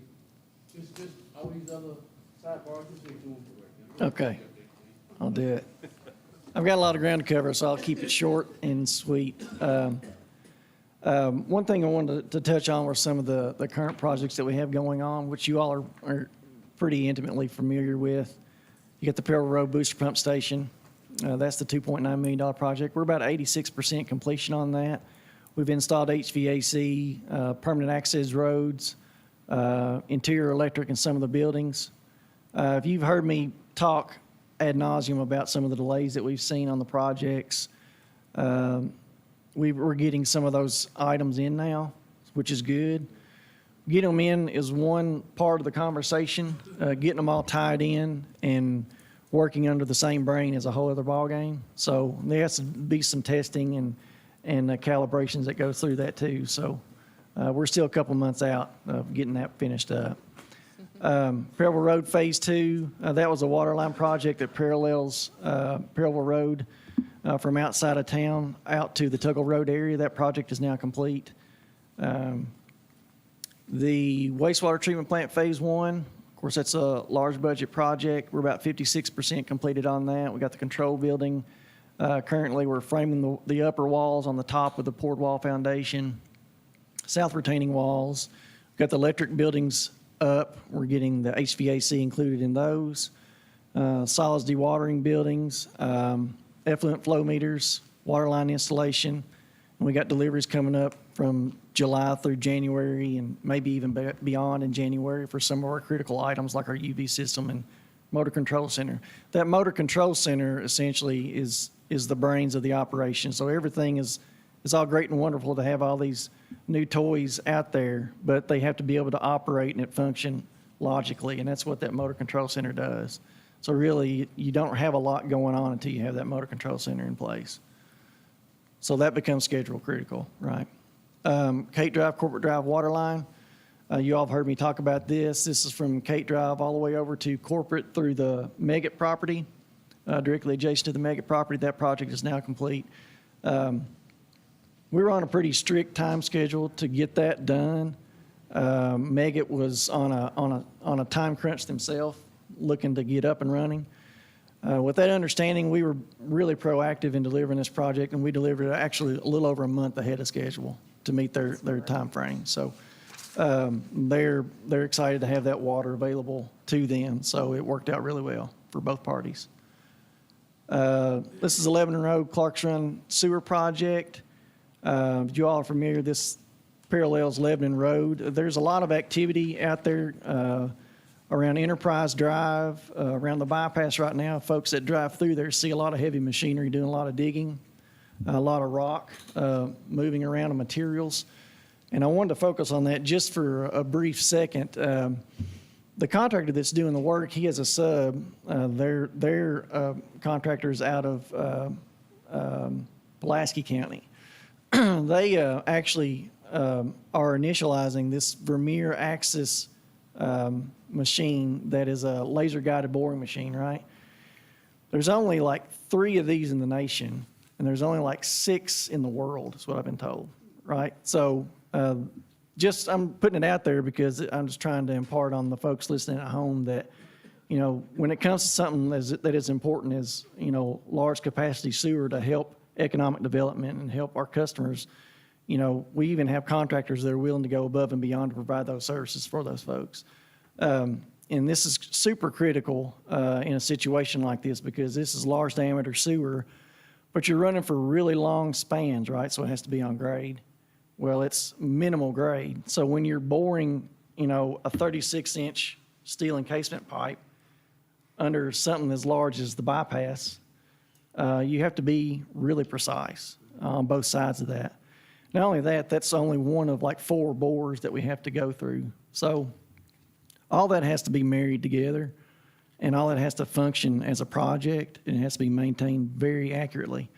And to their credit, our contractor's doing a great job, and we're crossing the properties out there on the bypass right now. We're crossing the entrance to American Greetings, and then we'll be crossing, well, we actually are starting to bore under Lebanon Road, too, to turn north and go up towards Corporate Drive.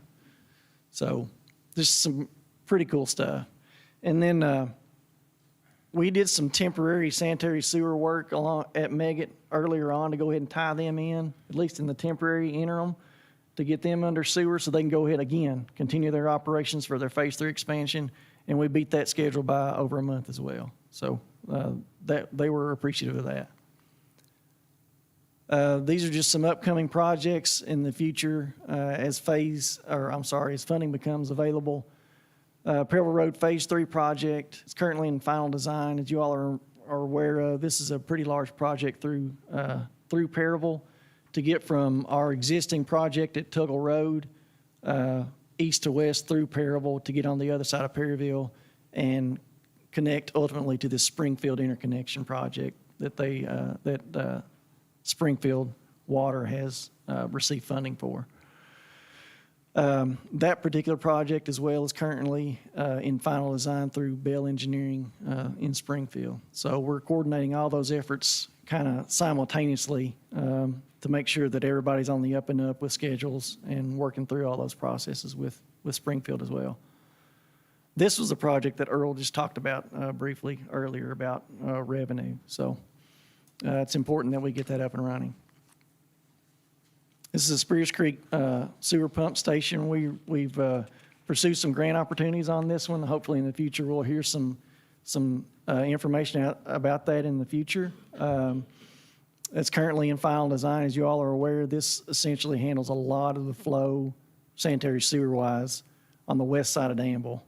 Center College, North Point Training Center, Bergen, Mercer County Sanitary District, so on and so forth. So it gets a lot of use. It's important that we have that particular pump station as efficiently running as we possibly can. And this is the Lebanon Road, Clarkson Sanitary Sewer Improvements Phase 2. So you heard me mention Phase 1. This is Phase 1. Go under the bypass. There's a bore here, and it terminates here. And then Phase 2, in the future, if it were funded, will begin at this point and migrate to the east all the way to the existing lagoon in town. So we currently are in pursuit of an EDA grant on this one as well. Alex Hunter with Hunter Consulting is helping us with that. Good thing is Alex imparted to me that when we started this process, if we hear some chatter from EDA wanting follow-up information, this was a good thing. And we started to get some of that chatter from EDA just last week. So hopefully that pans out for us. That EDA grant will be representative of almost $2 million to go towards the project. So fingers crossed we'll hear some good news about that maybe in the future too. So Of course, again, wastewater treatment plant, this is phase 2 of the 2 phases. Project estimate is $12 million plus. These are more capacity improvements, oxidation ditches, electrical site improvements, and various other improvements. This would, from an economic development standpoint, this is pretty critical right here. As I've talked to folks and you all about it before, capacity at your wastewater plant is one of the primary questions when we get outside third-party questions coming in about possible site development. They have to look at what their capacity is versus what that particular municipality can provide to them. And if we're running close to our current capacity, which we are now, if somebody were to come in and say, we need 1 million gallons a day of capacity, do you have it? And we have to say, well, technically, no, we don't have that right now. But we are in the process of migrating into a phase 2 of a current phase 1 sanitary sewer project. So it's important that we carry that conversation forward and get that funded too. And you've heard me mention before about the geospatial mapping program. Really what that comes down to is it allows us as a utility to migrate out of the typical paper maps that we still have and we still rely on and get into more of a geospatial mapping program in a more modern area. Create surveys for data input so these surveys can be tailor-made for the wastewater plant, for the water plant, and those folks can go through there, fill out those checklists, store all that in the cloud, and then have that stored in the cloud from now on. So when it comes to regulatory time at the end of the month or in the year, they can just simply click a button and send that on to Division of Water and EPA instead of doing paperwork back and forth as well. And another thing too is this can be linked to our new billing software that Lee mentioned earlier. That's why it was important that we get our billing software off the ground too for utilities, but that can be linked to our work order implementation. So instead of a customer having an issue, they call in, either they call the folks here at City Hall or they call down to the meter shop, talk to those guys, and it becomes a paper trail, and where's that paper at, and so on and so forth. It digitizes all that stuff, right? So we can have folks that go out there and do the work, and they can walk out there with a handheld unit and GPS that location, and you fill out all your information, then it becomes stored in the cloud from now on, right?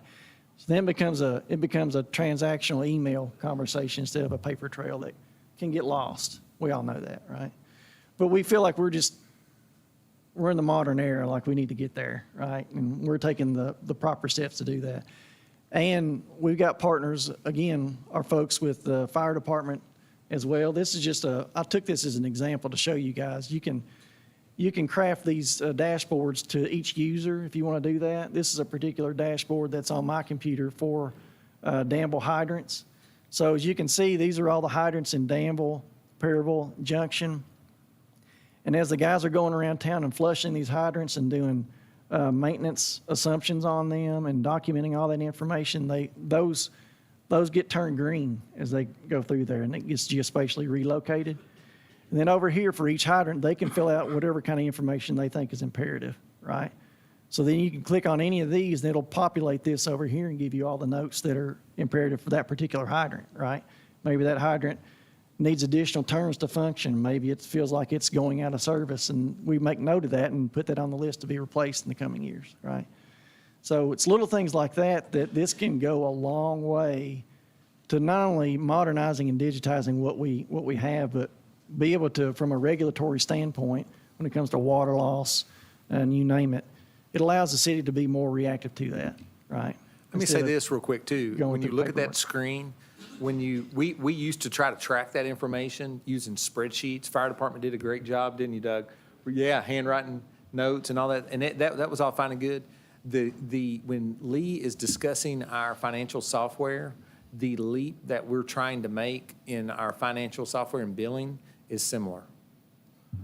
So this is a good illustrative example of how far that the technology has provided the utility to move.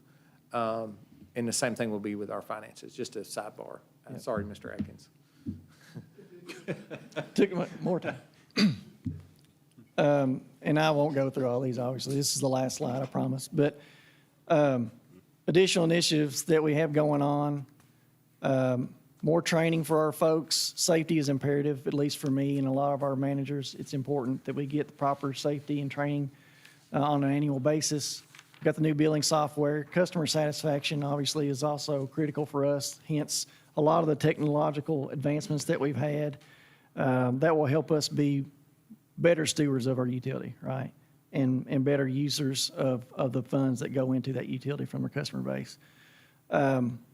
Safety programs, working proactively with economic development. You've heard me mention that ad nauseum.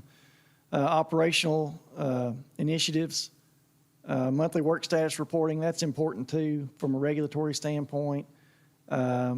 Tank painting, we need probably every 3 to 4 year cycle, you want to think about painting your tanks. That's just an operations and maintenance concern for those tanks. We're looking at painting Tower Hill out there on the bypass this fiscal year. It needs to be done pretty good. And then the wastewater lagoon clean out, if anybody's ever driven through Stanford Road early in the morning or late at night, you get an idea of why we need to do some maintenance on our lagoon at the wastewater plant. So we're looking to do that as well. We'll listen to the customers' concerns with that too. So general water and sewer line replacement, and then of course you got your lead and copper programmatic implementation. You've heard me talk about that. This is imperative too. You know, this is a big discussionary topic that I'll have to get into in depth in the future with the folks through news releases and so on and so forth. So this is a biggie here. And then corrective action plans for the Apparel wastewater treatment plant, and then general updates for the customers. And oh, sorry, one more. I scanned these in for this presentation because I want to point this out. We got some really good folks that work here in the city of Danville. We got folks that work at the wastewater plant that do a really good job. We got guys at the water distribution and sanitary sewer collections that do a great job. We got guys here at the water plant that do a great job too. They've gone above and beyond since the new water plant came online in 2018, I guess, 17, 18, that range. The city of Danville took some initial steps too to go above and beyond some of the goals that are set forth from a regulatory standpoint. Not everybody does this, and I just want to give them some credit for not only one, taking that leap to try to stick with this, but ever since the new water plant was open, the city of Danville has been able to meet these area-wide optimization programs. These are additional goals on top of the typical regulatory goals. So our folks are going above and beyond to try to meet those standards, and they've done so ever since the water plant's been open. So I want to give them the proper credit that they deserve. So we got some good folks that work in utilities overall. And that is the last one. I do. So what's the date of the COLA increase on the bills? Well, it will be effective, the next bill. Okay. But now I want to preface that with we're going to be putting some press releases out there, social media information out there to better explain the situation too. So. Okay, so will you also contact the mayor of Junction, the mayor of Apparel? Maybe even tomorrow. Junction has a meeting at night. I believe tomorrow. that some of those conversations have already been had. Okay, so they're what I would consider aware of the situation. So, but that being said, we're still going to be proactive from a messaging standpoint moving forward as this progresses. I think County Judge Executive is aware of that conversation too. You got magistrates that are aware of the conversation. So, but we'd be willing to talk with anybody that wants to talk about it. So, thank you. Mm-hmm. Other questions? I'd like to request a 5-minute break. What was that? 5-minute break. Mark, you want to answer that? I'll second that. I'll second that. Sorry. As long as Marshall is finished, we would like to take a 5-minute break. Yes, I am finished. Yes, sir.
So moved.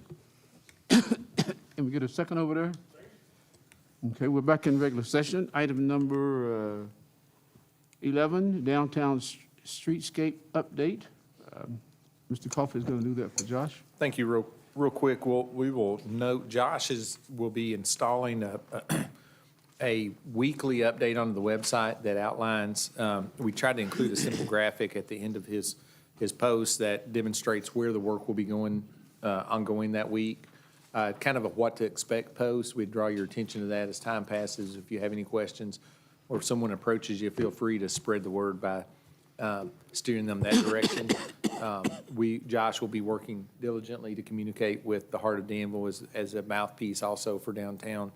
And you were seeing week 1 is demolition, and it's in the area identified on the map. Yes. The next item is Resolution 2207-1103 tied to the Streetscape project. The state will fund they have a standard pole. We have a decorative pole that we're trying to install. The city therefore is required to pay the difference, and the maintenance agreement allows that to happen. So Chair would entertain a motion to approve resolution or to disapprove. I'll move to approve Resolution 2022071103. Thank you, ma'am. Second? Second. Oh, I can't hear you. All right. Probably moving second. Any questions or comments? Hearing none, all those in favor of the passage of this resolution, say aye. Aye. Those opposed, motion carries. Item number 13, Fire Department update. Chief Simpson. It's hard to follow our Marshall Carey. He does a great job, I'll tell you. And we appreciate him. We're currently testing hydrants with utility group, and it's just like City Manager Coffey said, it's like night and day compared to 10 years ago what we did. Everything, the software's updated. 10 years ago, we'd write them down on hand and have to transpose them to a notebook, and it's a lot better deal. So, real quick, the fire department this year so far has made 1,336 runs. 1,423 is on our emergency reporting system. That also includes car seats and burn permits. They're also included on that. Our average response time is 3 minutes and 43 seconds anywhere in city limits, which is 17.28 square miles. That's a really quick response time. Our guys don't want to drive their apparatus fast, so they make that time up by getting their turnout gear on quick and doing things in the station, because we don't want to drive fast down the roadways doing an emergency. We want to run speed limit if possible. You know, it's really a dangerous thing running emergencies. Public CPR classes, we've had 75 participants so far this year, and that's a cost of $45 a person, and they can sign up at Central Fire Station to schedule. The next one will be July 29th at 8 a.m., and hopefully we can get more people doing that. We've had a really good turnout this year. Do a lot of companies, a lot of factories participate in that, and that's a great program because it saves them a little money. We had 25 staff members complete the Lexington Bluegrass Aircraft Rescue and Firefighting course. That included live skills, live burns, rescues. They also had a written test they had to pass. And I want to give it props to Greg Reams, firefighter Greg Reams, for helping them prepare them for that. Greg's an instructor, and he worked diligently on the written part of the test and also the skills portion of it. Car seat tech class recently closed up. We had 6 members in our staff, new members, go through that. They're car seat technicians. I think we have 19, actually, we have 24 total car seat technicians now, so that's really good. It's good service to have for the citizens. So like I mentioned, hydrant testing is ongoing. We're in Sector 11 out of Sector 16, so we've got 5 more to go.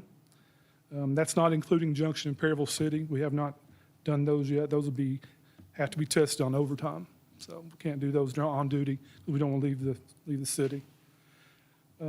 Tonight crew was supposed to be a Bull County Fire doing a joint training, but Bull County had a fire out in the county, so we had to cancel that.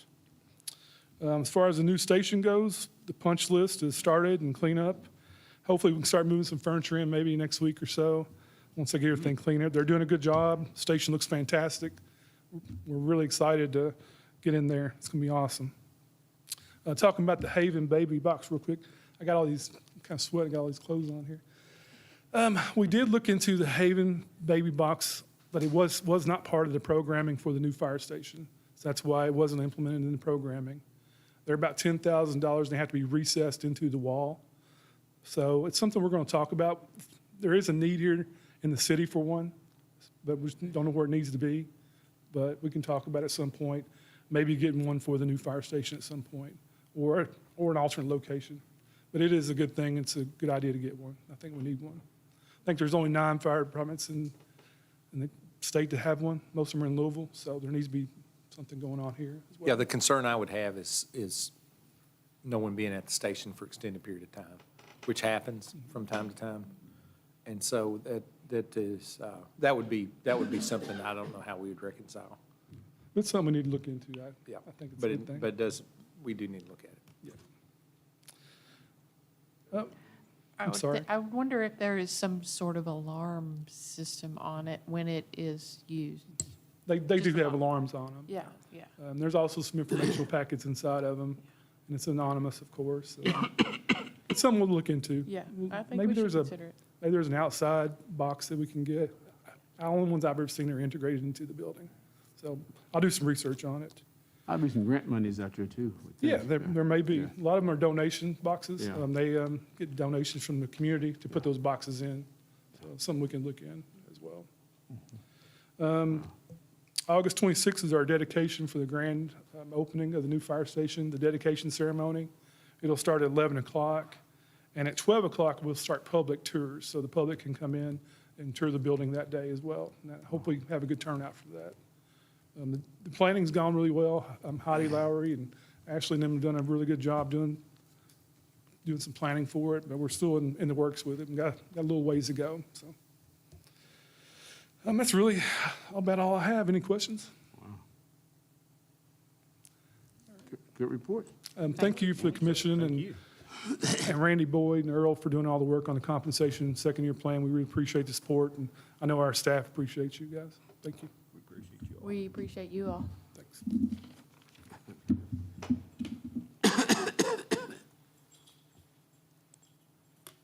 Code enforcement report. You're not Bridget. Wow, look at that. Look. You have no hair. How about your chief? 2 meetings in a row. I am not Bridget, but I will do my best to stand in here for codes enforcement.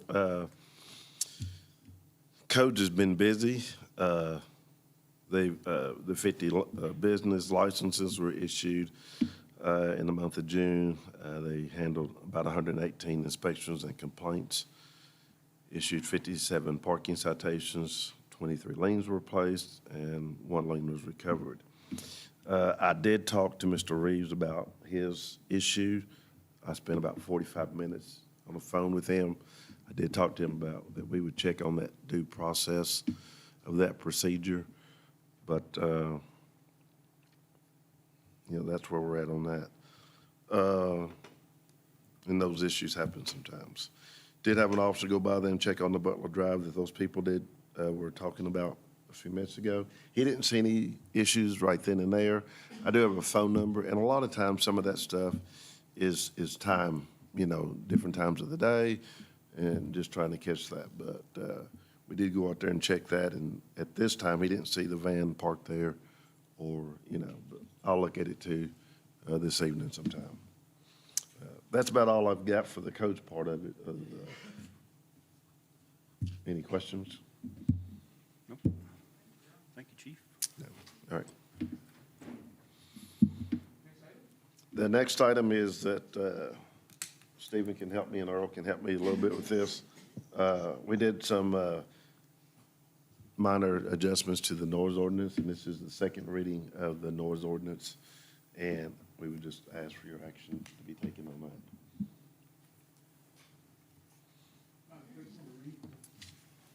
This is the second reading of ordinance number 1996, an ordinance amending City of Danville, Kentucky Code of Ordinance, Chapter 8, Nuisances, Article 3, Control of Sound, Section 5-12, to exempt sounds from retail establishments, sidewalk cafes, and outdoor entertainment and event venues in the city of Danville.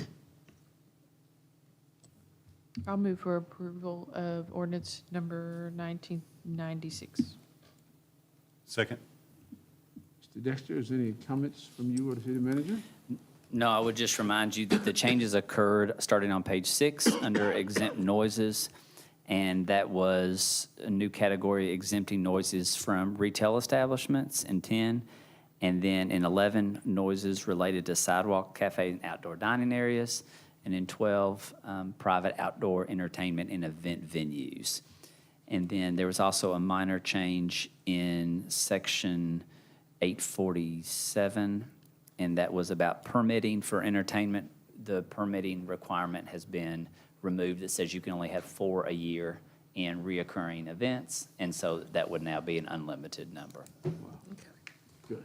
User-friendly. Wow. Any other questions or comments? If not, roll call vote. Commissioner Terry? Yes. Commissioner Holland? Yes. Mayor Pro Tem Atkins? Yes, ma'am. Commissioner Cottle? Yes. Thank you for your hard work on this. We got a lot of work to go. Yeah, we can tweak it now. Next item, second reading of ordinance number 1997. Yes, this is some changes to our alcohol ordinance. One is to put into compliance some of the stuff that we changed with the noise ordinance, and then some of the new things that the state passed with some ABC as far as it concerns with the EDC and activating it. And Commissioner Atkins, I'd also like to add that there was an additional change that Ms. Lester recommended after our last meeting, but before this meeting, and those changes have been incorporated here, and they deal with the deletion of a certain requirement that says that outdoor seating is limited to a temporary basis, weather permitting. The ABC, as far as I understand it, Chief, and you can correct me if I'm wrong, the city would just prefer to permit it and either just allow it indefinitely or not permit it. But if it's permitted, just let the business owner decide when they do it, but not restrict it or manage it by a month basis, but let that be a seasonal or a decision of the property owner to make that decision as opposed to the city regulating it. So with that change added, this would become a first reading once again. Okay. Chief, you okay?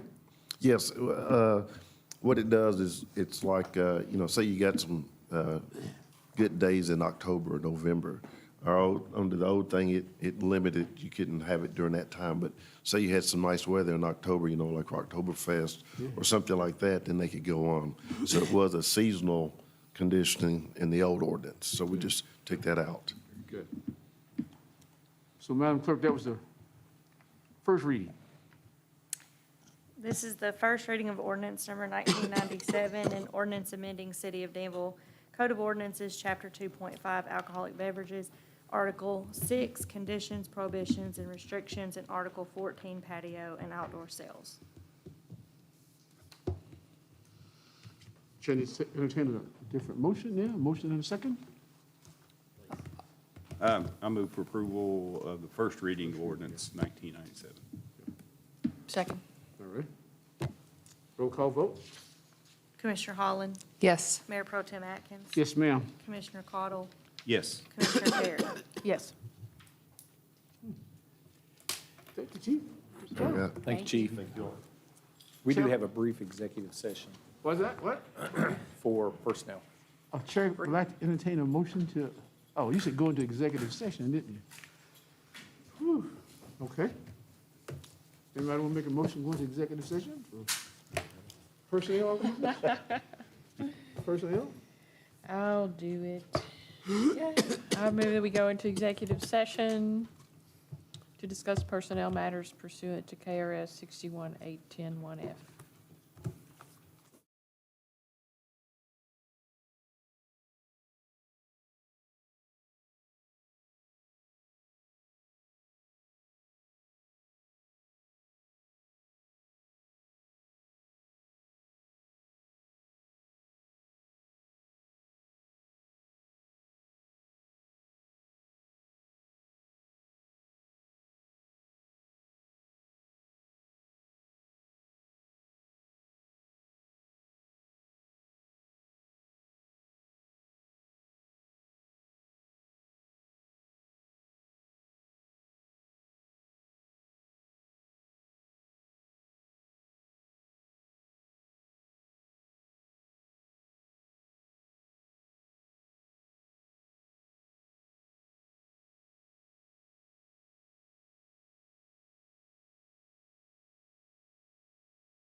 Aye. Oh, am I supposed to say aye? Yeah, you said you're opposed, I appreciate you. Mr. Coffey? Staff is recommending the hiring of Ben Thompson to the position of Equipment Operator 2 with the cemetery. So moved. Second. Wow. All those in favor say aye. Aye. Mr. Coffey again? That's it. That's it? Chair entertain a motion to adjourn.